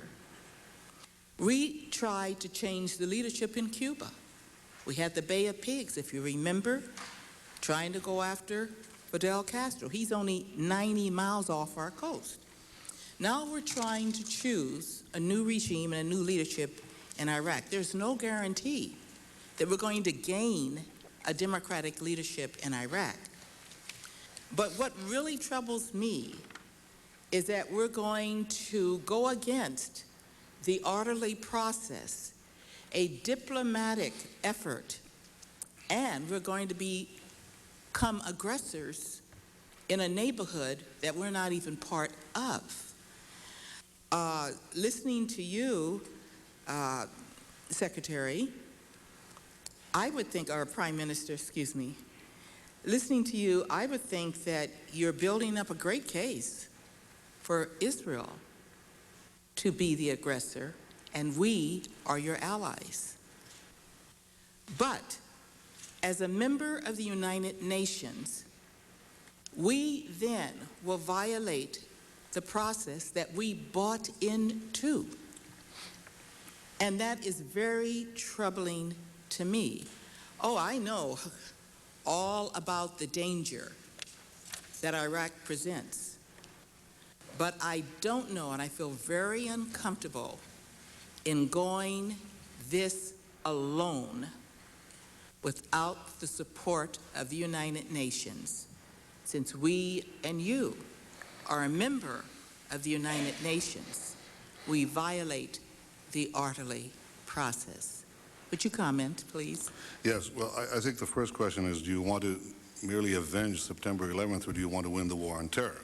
If you want to stop with September 11th, go after Al-Qaeda. Can you connect the dots for me between the aggressors on 9/11, the aggressors? No, I'm saying that if you fight a multi-front... this is my question. I'll answer it. I think that if you... Ms. Watson, there are now developing enormous threats, not merely to Israel. Israel is attacked because it's seen as a front line, a frontal position of the United States. They hate us because they hate you. They don't hate you because of us. That too, but the main reason they hate us is because they've hated you. And for these militants, they've hated you for about 2 centuries and the West for about 5 centuries. So there is a hatred of the United States. That hatred has produced that attack. That attack by bin Laden is something that you want, obviously, to punish. And in many ways, you did the first thing that is required. You took down the Taliban regime, and now bin Laden is scattered. I don't think he's going to be effective because he needs territory to work from. He's on the run. It's very hard to work when you're on the run when you have no inviolable territory.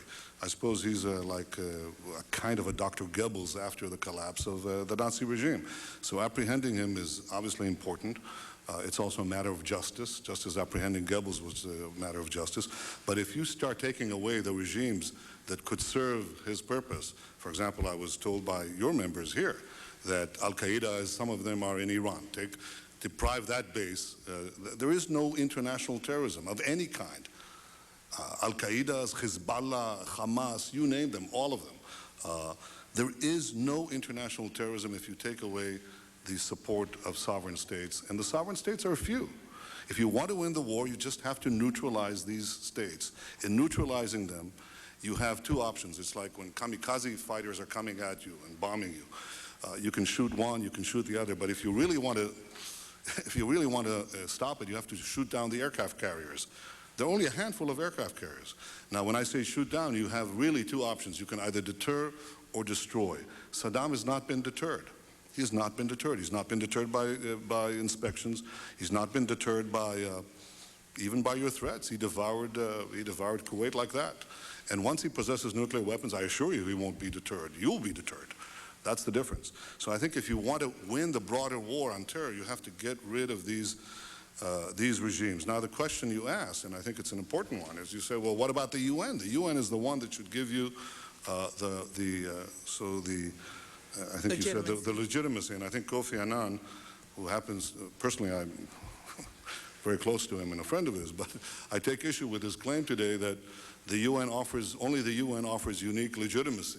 Well, yeah, it offers something unique. I mean, this is an organization where Libya is chairing the Commission for Human Rights and where Syria chaired the Security Council. It is a fact that the UN has failed time and again to act against aggression in time, often, in fact, siding with the aggressions. And the reason that is the case is something that was seen over 2 centuries ago by a great thinker like Immanuel Kant.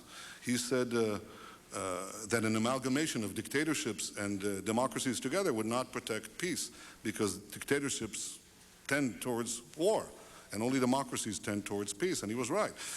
And the UN, unfortunately, is such an amalgamation, so it fails. It failed in the case of preventing Saddam from almost acquiring a nuclear bomb, and when we bombed that, the UN attacked us. By the way, I said that the entire world condemned us, but that is not exactly true, because I'm told that in the in the bowels of some of the main security organizations of the U.S. government, they were following this when we struck at Iraq. And at the time, Saddam was calling, it was never used the name Israel. He always said the Zionist entity.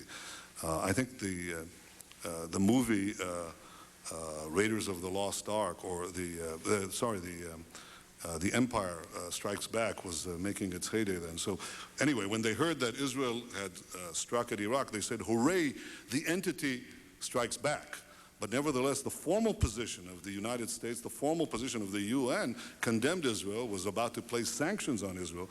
So the UN, in this case and in many cases, simply has not been able to overcome the debilitating weaknesses inside it that, notwithstanding the goals and ideals of the Charter, hobble its ability to be effective in stopping aggression. Aggression has been stopped in the last 100 years, not by the UN, and not by the League of Nations, its predecessor. It simply crumpled and died effectively in the mid-30s, unable to stop totalitarian aggression.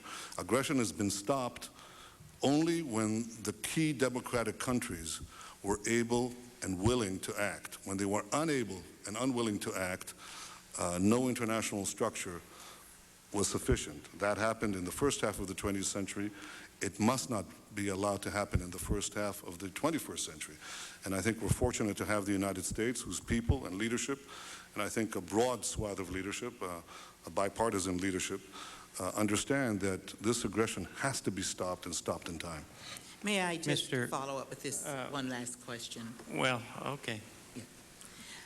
So that I might quote you accurately, are you saying that we are to circumvent the United Nations and not seek a legitimate process through the United Nations, but that the United States needs to go it alone? I just want you to clarify what you're saying in Yes, response to my question. I'm saying that you can seek UN support, and it would be good to have it, but I wouldn't make it a precondition of eliminating the Saddam's regime before it acquires nuclear weapons, because if you make it a condition, you'll never reach it. Mr. Shays? Thank you, Mr. Chairman. I appreciate your very generous 5-minute rule here. And let me say... Is the 5-minute rule on you or on me? I'm sorry. No, I'm just not familiar with House Excuse rules. me. He's taking a little poke at the chairman, but that's all right. No, We I'm not understand. taking a poke at the chairman. I'm just Mr. trying to Shays. condition him for the fact that I may take 10 minutes instead of 5.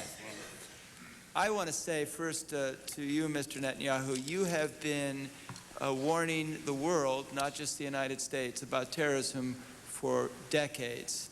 You have had a lonely journey, not unlike Churchill, frankly, in the 30s. I happen to think that you are dead on, and it's a privilege to be able to ask you some questions. But I have a number. Thank you. But I first want to make a statement. We knew that Saddam Hussein had a robust chemical, biological, and nuclear program before the war in the Gulf. We knew he had it after. And we knew that he kicked out the inspectors when we were successfully dismantling his chemical, biological, and nuclear program. We know that for a fact. We also know that he had a delivery system for chemical and biological agents. And while that was more quiet in the past, it is now very clearly public information. So I am left with drawing this conclusion. Why would the burden have to be on those to say that he's still continuing these programs? Why shouldn't the burden be on those to claim that he stopped? Because no one can give me even a scintilla of possibility that he has changed his mindset and changed his ways. And I'd love a short answer to that because I have some follow-ups. I have nothing to add to your very acute reasoning here. But I do want to say that the last point, one of the points, if we're connecting the dots, is that intelligence, including from defectors, who say exactly what you're saying, that he is absolutely committed, pushing with all his power to develop these weapons now. So you must ask, okay, if we want to take Newtonian physics, if an object is moving with a certain direction, with a certain momentum, there has to be something that will make him change his mind. What is it? The kicking out of the monitors? No. Okay, let me ask you this. In 1981, I was a state legislator. I was frankly shocked that there was a preemptive strike. I voiced my concern as a state legislator, not that it mattered much, but I just, when the press asked me, I said, I'm shocked by it. One of my first briefings when I got elected in 1987 was my interest in understanding that, that raid. And after our people described it to me, I figuratively got down on my knees and said, why didn't we congratulate and thank them for doing it? And this gets into this whole issue, them, in other words, Israel. This gets into this whole issue of preemption. We knew that we had an ally, the Soviet Union, who became our enemy socially, politically, economically, and militarily. We knew what the threat was, we developed a strategy, and it was reactive, it was containment, reactive, mutually assured destruction. Now that clearly went out the window on September 11th. I mean, that was the one question that I didn't have answered. There was no red line. That's what we learned from the terrorists. Now, it strikes me that we have to know the threat, as all three commissions have told us. We have to have a strategy, and then we reorganize. I don't see how we can come to any other conclusion that the strategy has to be preemptive. And I'd say to my colleague, the ambassador, who I understand where she's coming from, but it strikes me, and I was surprised by my own majority leader being surprised that we can't do preemptive. What other choice is there in combating terrorism if it's not preemptive? And I'll just qualify it with one other point, color it in a little bit. At that very table, we had a noted scientist who said his biggest fear was that a small group of dedicated scientists could create a biological agent, an altered biological agent that would wipe out humanity as we know it. And we were all struck with the fact that if a country allows that to happen, what are we going to do? Just wait till it happens. It has to be preemptive. Is there any other choice than preemptive? I think not, but I think that there are three reasons why that is the case. The first reason is that you have now, here the situation where you have to go through and oust the regime as opposed to deter it. One, you may have a regime that is not deterrable. For example, if it has a penchant for suicide, you can't rely on deterrence, because if the regime is willing to die, a collective death for the glory of their twisted version, say, of Islam, it's not going to work. Or if there are people within it who are moving in that direction, it's not necessarily, deterrence may not work. The second is a regime that knows no limits to the use of force, that it's simply completely committed to that force. A good example of that is the Nazi regime. No matter what you did to it, as long as it lived, as long as Hitler breathed, as long as that clique was there, it simply would not stop. You had to oust it. And the third situation where you must change the regime is that if you don't, you cannot begin to effect a societal change. I think the removal of the dangers, I don't think you can rely on deterrence when it comes to most of the terror network. I think this is what distinguishes it from, say, the communists. The communists you could deter. It was very easy. They were very rational. I think they were pursuing an irrational goal, but they pursued it very rationally. And every time they had to choose between their ideology and their survival, they chose their survival. They backed off. Berlin, whatever, Cuba. The militant Islamists, you can't rely that they'll make that decision, because they could go down with the ship. They have no compunction of killing as many people on this side of the aisle, but also quite a few of their own. And therefore, you never heard of a communist suicide bomber, but militant Islam produces hordes of them. So when you have a regime, a system that is not susceptible to deterrence, you have no choice but to take it out. But what does taking it out mean? It means, and this is, I think, my answer to you, Congressman Shays, it means that you cannot just have regime removal. You really have to have regime change in the fundamental meaning of that word. You really have to start changing the mentality, the poison, toxified mentality that these regimes have put into the minds of millions, hundreds of millions. And that is the real task, the great challenge. Now, if you don't, then it's a question of time where you'll have suitcase devices of mass death.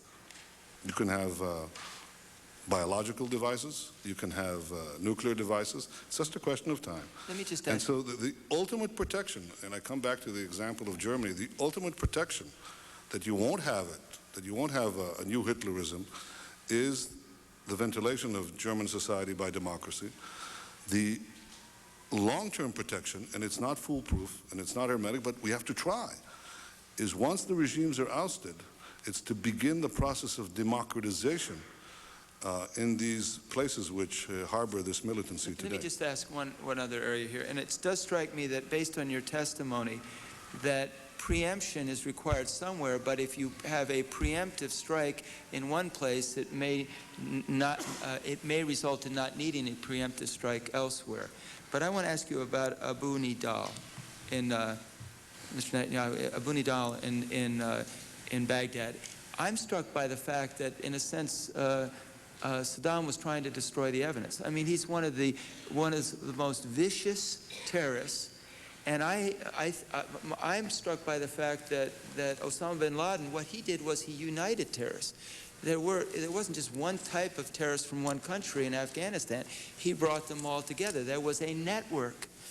And I'm just interested to know your feeling about that so-called suicide. Is it possible that Saddam was basically trying to destroy any evidence that somehow he is protecting terrorists and giving us then legitimacy in going in? It's possible, but I can't tell you about that specific case. But I can tell you that the terrorists and the terror regimes, they're all they're all connected, sometimes loosely, sometimes tightly. For example, you know that Osama bin Laden, first of all, enjoyed a domicile in Afghanistan. Actually, he moved from Afghanistan, from the Sudan to Afghanistan. He has to have a place. Okay. Once he had that place, he moved from there, for example, to Lebanon, where he had meetings with Hezbollah, who were tied in with Palestinian terrorists. So he was also talking bin Laden. The key point that he had a network, and Yes. he was kind of the president. Yeah, but the key point is this, that I don't care how many networks he has, if he doesn't have regimes that give him an inviolable place where he doesn't have to run and hide all the time, his effectiveness goes down the tubes very fast. And that's the key thing. If you take away the sovereign states, you just bring down this whole structure of international terrorism. But what you don't do is you cannot prevent the reemergence of this madness 20 years or 30 years or 15 years from now. You cannot, the only way you can do that is by making sure that when you bring down the regime, instead of replacing one dictator with another, you begin a different process that is taking place around the world, everywhere, except there. Everywhere you have democracy sweeping the world. Everywhere you have the United States pressing for democratization. And it's been a spectacular success. I mean, the whole world is democratized. You've democratized Latin America, and if anyone veers there, you go down gangbusters on them. Russia is democratized. You're seeking human rights and democratization in China. You're South Africa, Mongolia, Albania. Everybody's democratizing, except this one area. This one area remains, and it's a big one, with these poisonous regimes in there, remains untouched. And in the gurgling cauldron of this mad zealotry are brewing the new bin Ladens, the new suicide bombers from the Arafats and the Talibans and the bin Ladens of this world. You can't leave it that way. Yeah. You can't just go into the cauldron, pick up a Taliban, throw them out. You'll get a new one. You have to turn over the pot. You have to do something else. Yeah. You have to start a different process. Thank you, Mr. Shays. Mr. Waxman. Thank you, Mr. Chairman. Mr. Prime Minister, we've known each other for many years, and I've always held you in the highest regard and with great respect, and admired your eloquence, and none more so than on the two occasions you've appeared before this committee today and then right after September 11th.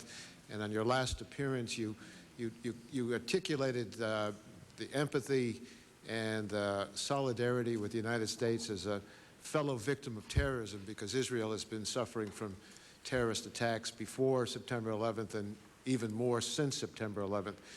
So the United States and Israel share not only that, but the reason we share that is we share values of democracy, of pluralism, of respect for individual rights. And so your enemies are our enemies, and our enemies are also your enemies. Today we're talking about Saddam Hussein, not just here, but the President of the United States before the United Nations. And he has said to the United Nations, as an international body, isn't it their obligation, he has said, to enforce the rules and resolutions that they've adopted that have been flaunted by Saddam Hussein. Now, I certainly hope that the United Nations won't hobble themselves and live up to the responsibility that they have to insist, in fact, demand that Saddam Hussein open up his country to full, unfettered inspections and end any kind of weapons that he might have. The question I want to ask you is, is there a value, as you see it from an Israeli perspective, for the UN to act in concert with the U.S. in going against Saddam Hussein? One, to stop what he is doing to develop these weapons, and secondly, should there have to be a military action to rebuild Iraq after Saddam Hussein? Congressman Waxman, there would be much value if you could rely on it. I don't want to pull rank, but I spent 4 years in the UN and a hell of a lot of time in the Security Council, and I cannot tell you that this is necessarily a bastion of responsibility. Now, on occasion, not very frequent, the UN does the right thing, but on many occasions it does the wrong thing. This is an organization that branded Zionism as racism. You know, it's what Abba Eban once said, that you know, if the Arab countries put before the UN a resolution that the earth is flat, it'll be passed by the UN. That problem of inconsistency and is what plagues this issue. And so now you have a question, I think a different question. Is it desirable? The answer is, to get UN support, the answer is absolutely yes. The question I put forward is it a precondition for such action? Suppose you try, you give it some time, it doesn't happen. What do you do then? Now, there are two ways of trying. One is you talk to them, they either do it, they don't do it. The other is you actually try to press forth a resolution and somebody, one of the permanent members, vetoes it.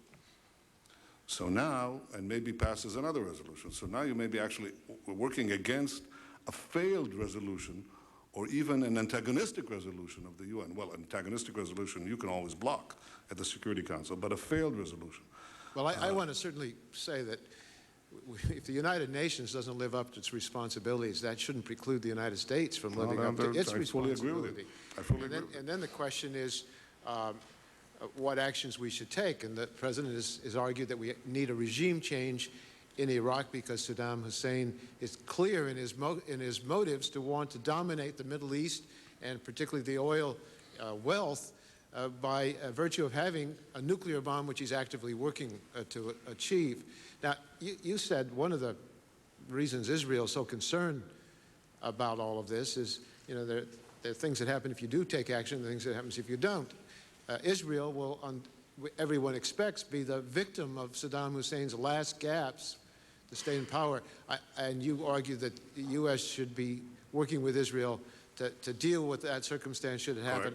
I absolutely agree that it's essential that the United States and Israel work closely in concert, as we have in the past and we need to in the future, to deal with terrorism and then, God forbid, any kind of use of weapons of mass destruction short of nuclear weapons by Saddam Hussein. But let me examine this, a couple things that have been thrown out in the debate here in the United States. Some people have said, if we go after Saddam Hussein, it's diverting us from the war on terrorism. How do you answer that? I don't think so. I think it helps you enormously because in the mindset of the terrorists and the people they wish to recruit, there is a common front of, as I said, of a handful of states and actually not a much larger number of organizations. So if you start taking them one by one, taking them on, deterring some, destroying others, you are sending a message to the entire terror network. I would put it just as a victory for terrorism anywhere, in any part of the terror network, emboldens the entire network. A defeat of any part of the terror network discourages the entire network and makes it lose its head of steam. It's exactly opposite the advice that I suppose you're hearing from some, that if you take action, you'll inflame more militancy and more terrorism. My experience has been the exact opposite. The exact opposite. You might have an exchange for a while of blows and counter blows, but if you're persistent and you're applying your power concertedly and consistently, you'll douse the flames. Is douse to dampen? Yes, yes. You'll douse the flames. My English is rusty, you know, Henry. Let me ask you another question about what is being talked about, and then in this doctrine of preemptive action. Some people have said preemptive action is appropriate if there's an imminent threat, but the President today said at the United States that he's worried about the gathering danger. He didn't say an imminent threat, but the gathering danger. Now, how do we decide when preemptive action is appropriate? Saddam Hussein's working on weapons of mass destruction, so is Iran. Syria is much more active in helping Hezbollah and Hamas as part of the terrorist network. Do we follow this doctrine of preemptive action beyond Saddam Hussein? Do all of these countries merit preemptive action by us, and how do we distinguish them? Probably not because they don't merit it in moral terms, but because you won't need it. I think the first question you ask is, how imminent is it? Look, do you want to wait and find out? The answer is no. You've had what I called here the wake-up call from hell, but you don't have to wait until hell rushes you and beats you in the face. It already has, in effect. So the question of time, I think, the sooner the better. But now the question is, when you choose a target, I think Iraq brings two things, a confluence of two things. One, it is sufficiently important in this network to have a tremendous effect if it collapses. It'll have a beneficial seismic effect, quite the contrary of what is being described. And the second thing is that it happens to be one of the two, now as we learn, one of the three regimes that is racing to build nuclear weapons. So you get two birds with one stone. You knock out a main developer of nuclear arms in the terror network, and you also send reverberations across the network. So if I had to choose, yes, I would choose that. Is Iran less dangerous? No. Is it more dangerous? Maybe. Certainly not less dangerous. But would I counsel necessarily a preemptive strike on Iran? I'm not sure. I wouldn't. I would be very careful about that. I think that there is a great deal of possibility of internal processes of change in Iran that simply do not exist in Saddam Hussein. You remember that at the end of the Gulf War, there was an assumption in the quarters of the American government that having been dealt this blow without regime change, without bringing him down, that there would be an internal revolt, so to speak, in Iraq. But this was wishful thinking, because Iraq simply is a police state without any ability to foment the kind of process that occurred, in fact, in Iran and the downfall of the Shah. Iran has that ability, and therefore, you shouldn't apply force. I'll say this. You shouldn't apply force indiscriminately. I'm certainly for the application of force against Palestinian terrorism, against Iraq, and so on.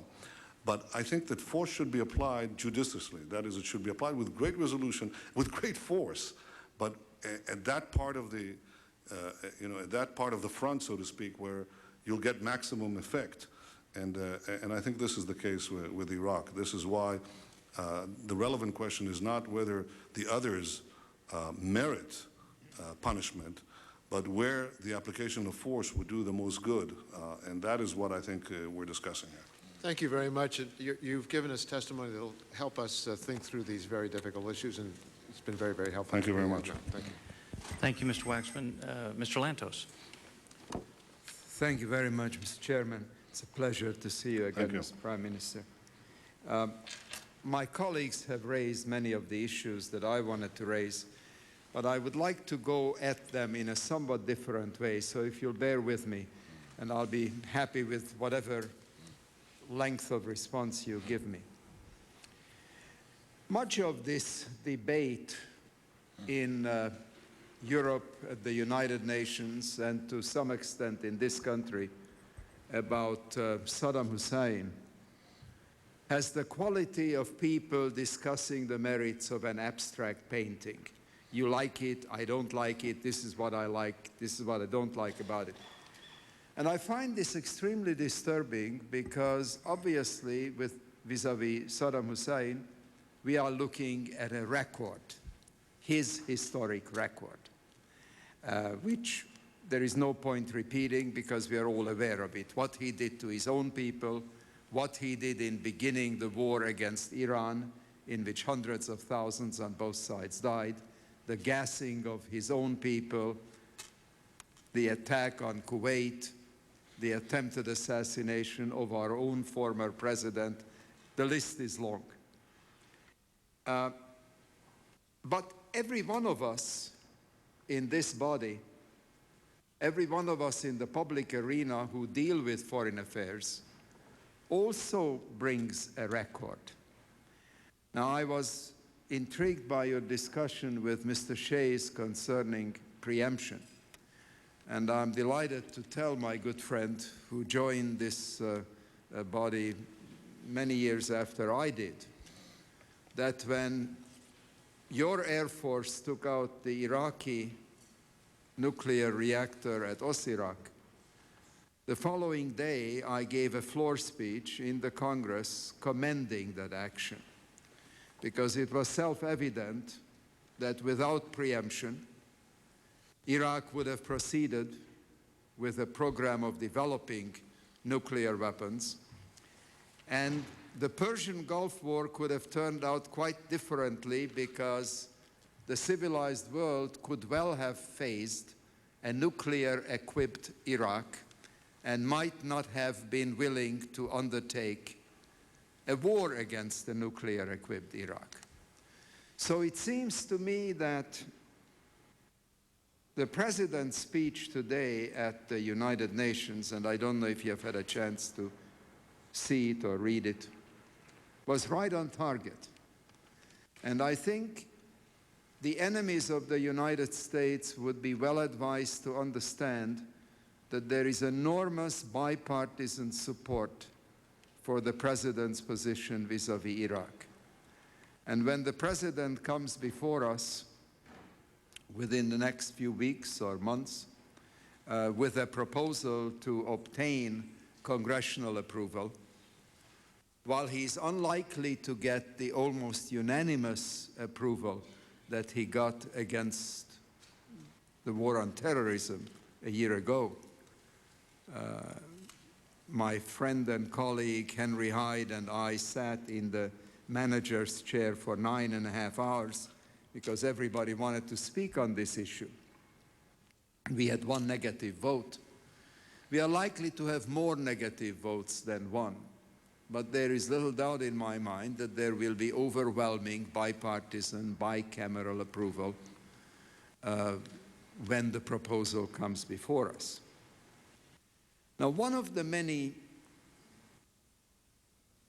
criticisms of the concept of preemption stems from our rather naive historic imagery of chivalry as part and parcel of military activities. Some people still feel that chivalry is not dead, that Saddam Hussein will act according to the appropriate rules and procedures.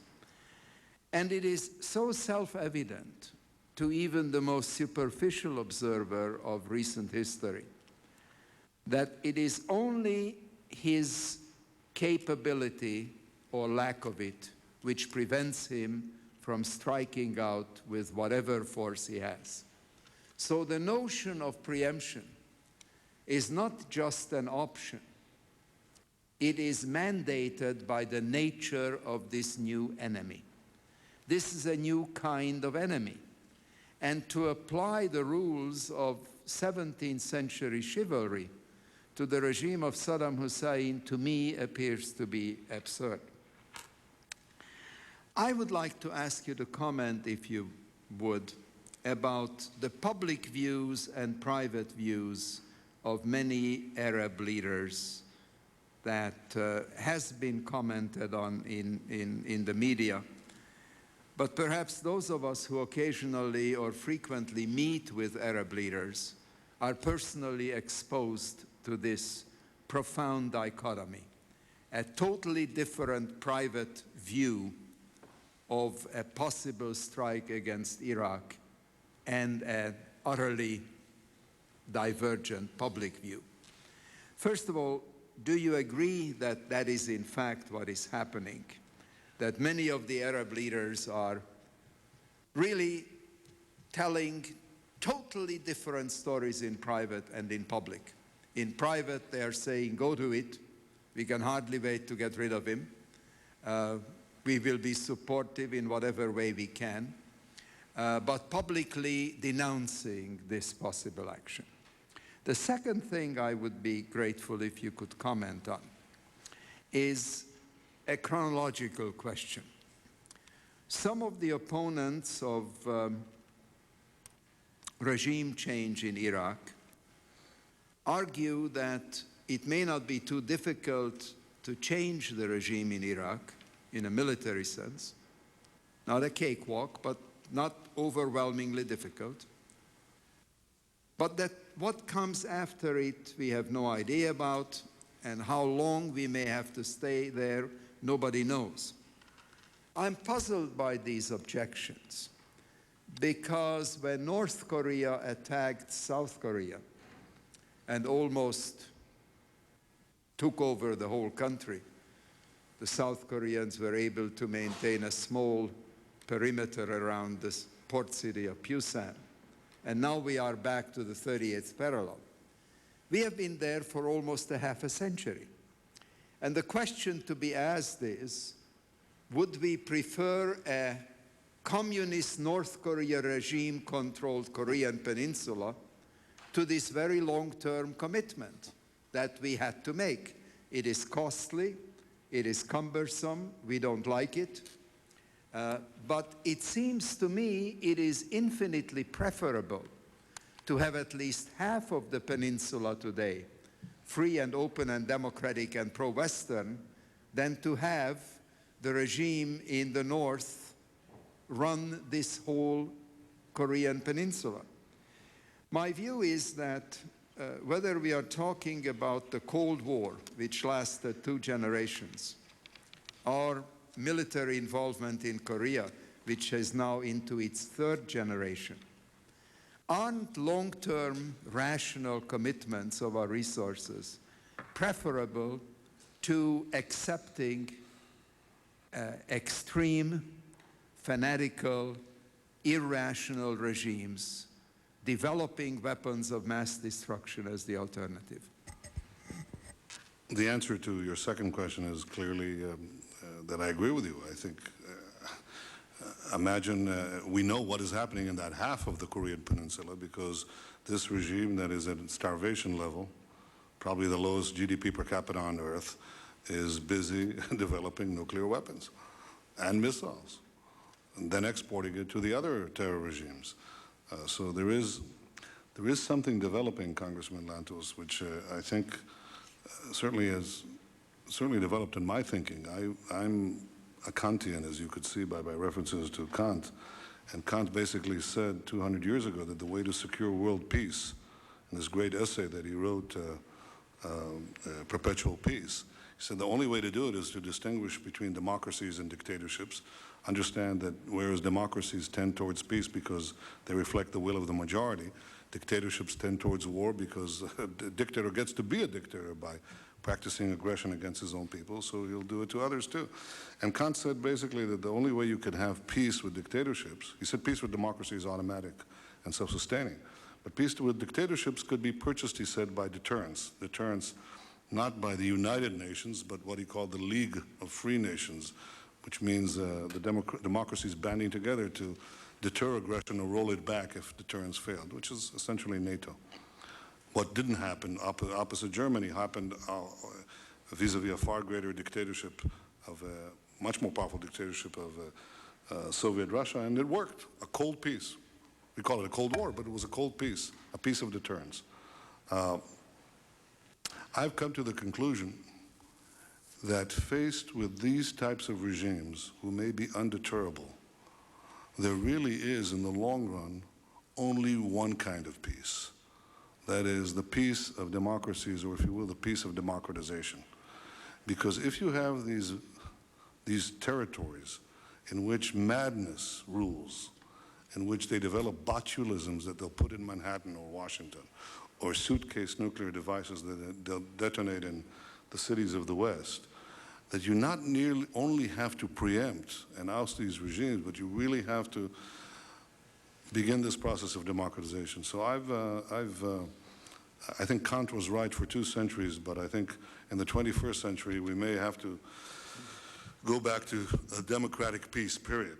I think this relates to your question, are we willing to pay the price? Well, I think freedom has its price, and our security has its price. I tend to think that the American people, I tend to agree with you from my visits to the United States and even my talk in the corridors of Congress. I think there's a solid majority who understand that action must be taken, sometimes with a shorter time horizon and sometimes with a longer time horizon, both going back and going forward on the need to secure our world. But I think that I think, yes, you have to pay the price of freedom. On the question of the private and public opinions of Arab leaders, it's well known that not only on this issue, but on many issues, there is a divergence simply because there isn't pluralism in Arab public political life. There is a party line that is enhanced and enforced by a collection of dictatorships usually, and so people don't deviate from it. In the case, however, of Saddam, I see the following. I see something somewhat different than this dualism. In 1991, there was practical Arab unanimity on the need to roll back Saddam from Kuwait. Saddam had devoured an Arab country, and every country thought it would be his next target, and therefore they proceeded to support the extrication of Kuwait from Iraq's Gov't. And that was perfect unanimity, and even public unanimity in the presence of Arab countries in the coalition. A decade later, you see something else. Some of them, and the more democratized, the more liberal these leaders are, want to see Saddam go. Some of them may be even his closest neighbors, but they won't say it openly. But others, many others, fear that if Saddam goes, then he will be replaced. That regime will begin a regime change in the broader sense of the word, that is, the process of democratization in the Arab world.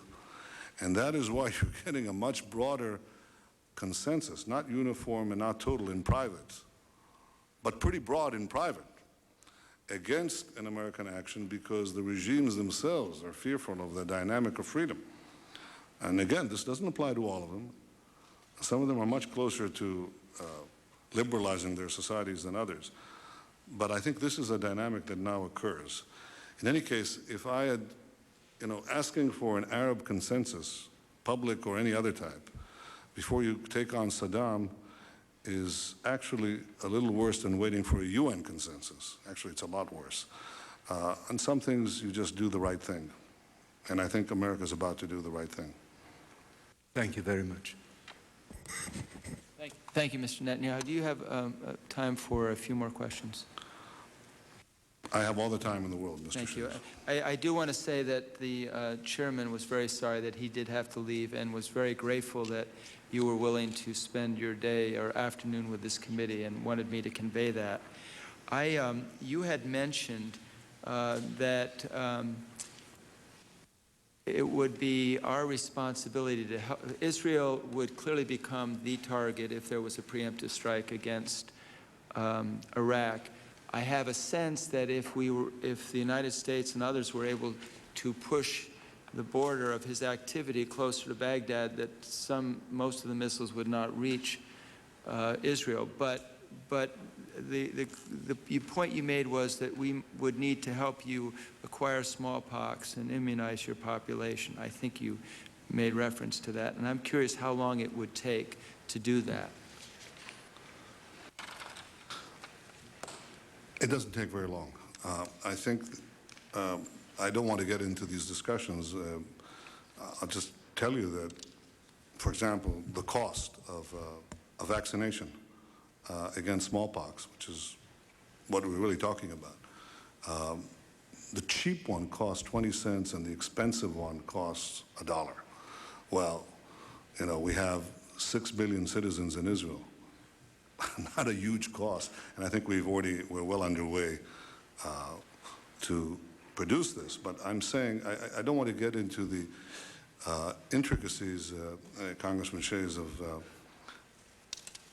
the precise way of allocating vaccines and other devices. But I want to say, and I want to stress the principle once again, and I thank you for again bringing it up.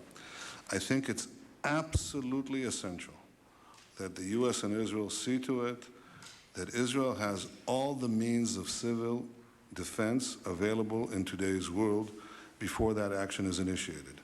If not, then the risk that we are taking will be an undue risk.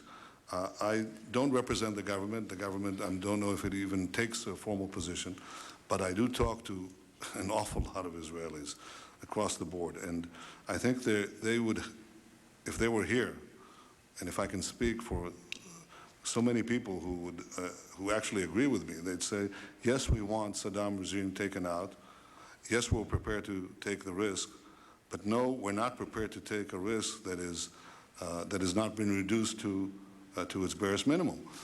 And it's not difficult to see that all these means of civil defense are available. That is as important a responsibility of the United States as it is of Israel, because after all, Israel will be the first one attacked.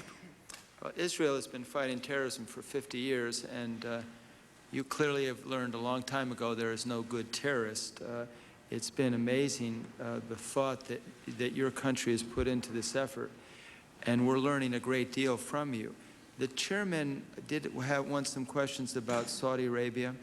It's never come up in any dialogue. I don't think you brought it up. And I'm curious why it hasn't kind of shown in God, discussion. I thought I was talking about Saudi Arabia all the time, Mr. Chase. I think that Saudi Arabia is one of those cases of a regime that at once has fueled terrorism and at the same time has espoused a relationship with the United States. It has fueled terrorism by funding terrorists, including Al-Qaeda, received a lot of Saudi money in the early 90s, but it is now fueling Palestinian terrorism by offering a graduated remuneration system for suicide bombers. Saudis pay the families. That's as big a stimulus as you can, a big incentive for the suicide bomber. In fact, the disincentive is that the family is actually worse off. And if you add to that a stimulus, an incentive that the family benefits from Saudi money, you're actually stimulating terrorism.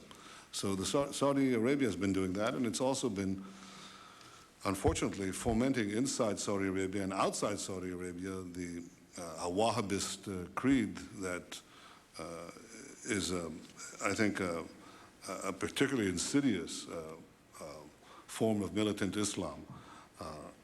And at the same time, Saudi Arabia, at least on the diplomatic level, claims to be a friend of the United States. I think the way to handle that is to say to the Saudis something that President Bush had outlined in one of his speeches. He said, all nations will have to choose. You're either with us or against us in this battle. And I think the Saudis should be held accountable to that. I think they should be pressed as forcefully as possible to cease and desist those things that promote militancy and terror, and I think you should hold them to it. Is it your view that the Hamas and the Hezbollah on occasion work together? That Hamas and the Hezbollah? Yeah. Absolutely. They cooperate. We know they cooperate together. Funded primarily by the Iranians and Syrians. Funded by Iran. The Hezbollah is operating with the compliance of Syria on Syrian-controlled soil in Lebanon. Syria also enables Iran to land planes in Damascus airport stockpiled with rockets aimed at our cities and other weaponry to go through Syrian territory and Syrian-controlled territory in Lebanon to reach the Hezbollah. So Hezbollah is a perfect example of the terror network. You have two terrorist regimes cooperating with one another, fielding a third terror organization that has links to about a dozen, direct links to about a dozen of the 24 or so terror organizations, direct links. So everybody's connected. They're connected in these concentric circles. Okay. If you could sort this out for me, though, this is, and I was trying to allude to it at the end when my time was really running out. I thought, and not to put a nice word next to horrific people, but I gave the Al-Qaeda and Osama bin Laden credit for doing something that hasn't happened in the past, and that is basically to unite a world organization of terrorism schooled at the university in Afghanistan. But whether they were from Indonesia, Malaysia, they'd train in Kosovo, they'd train in Chechnya, they'd come back. And what I'm struck with is that it strikes me that there really is no good terrorists. They interact. That if a nation like Iraq is, for instance, having Abu Nidal as a resident protected, that is a very strong case for the fact that this is in fact a terrorist nation interacting with the rest of the world in this fight against the West. And I guess what I would like you to tell me why we can't hold accountable the people that Saddam Hussein houses and allows to live in his country, and why we can't make the very strong claim that he is a part of Al-Qaeda and the whole organizational process. He provides safe haven to Abu Nidal and others who practice terrorism, and without the safe haven, there is no terrorism. Syria does the same, by the way. There are more than a dozen terrorist groups that have official addresses in Damascus. So it's the same system. And I think that obviously right now he's very careful. He would be very careful right now. He's under the gun. He understands that his days appear to be numbered, so he'll make all the noises and he'll make all the gestures to say that he's abandoning it, that he's finished with it, and so on. All the while trying in his basement, the basement of his 50 palaces, to develop the bomb. If he gets away with that, then he will treat you and us and everyone very differently. By the way, I should say that within the constituent parts of the terror network, both the regimes and the organizations, there is cooperation and harmony, but there's also competition. Everybody wants to be king of the militant Islamic heap. You know, they all want to be on the top. They all want to be the new Saladins or the new Nassers, and Osama bin Laden wanted to be the ultimate grand maestro of terrorism. So, you know, he was, and I must say that he had capabilities, unfortunately, or has talents that put him close to the top. They all want to be the linchpins. They all want to be the crucial one that connects, unites, and commands all the rest. But effectively, what they do is cooperate with one another. And unless you dismantle this system in its entirety, if you leave any part of it intact, it'll grow. It'll grow back. It's like a malignant growth. You have to get rid of the system. And I think we're getting close to getting rid of the system. Before we adjourn, is there anything else you want put on this congressional record? I want to thank you Mr. Shays, and thank Congressman Burton, and thank, first of all, thank Congressman Lantos for the degree of his patience, and also for all of your discerning comments. I think that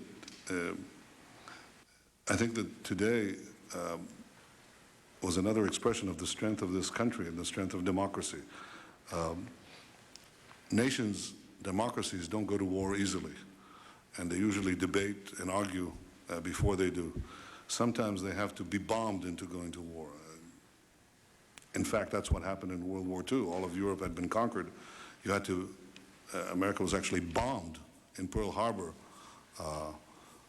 and that was a pivotal event that opened the eyes of Americans. And once their eyes were opened, they gathered the power that is available in this great free nation, and the result was preordained. I think in a similar way, the bombing of September 11th opened the eyes of Americans to see the great conflict and the great danger that faces us. And once opened, then the overpowering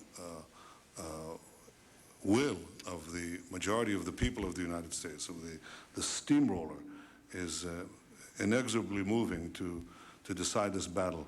I think this was called by Congressman Lantos a hinge of history, and it is exactly that. It is a hinge of history.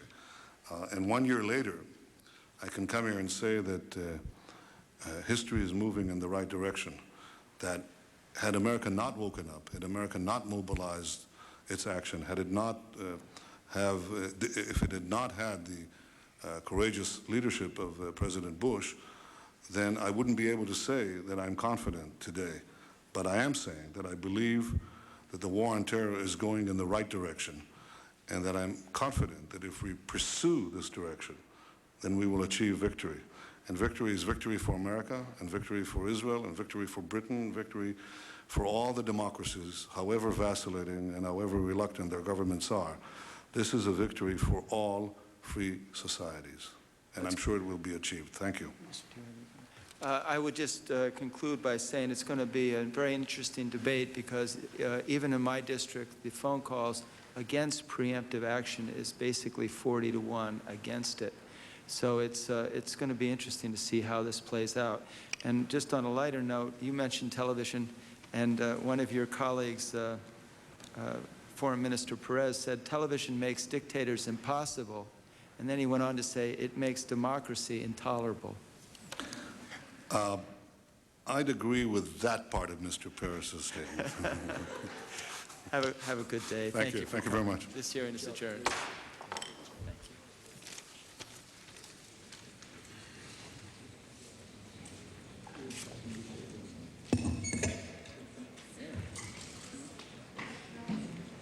Are you still current? Oh.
This Sunday on C-SPAN's Book Notes, University of Kentucky Professor Emeritus Arnold Ludwig on The King of the Mountain, The Nature of Political Leadership.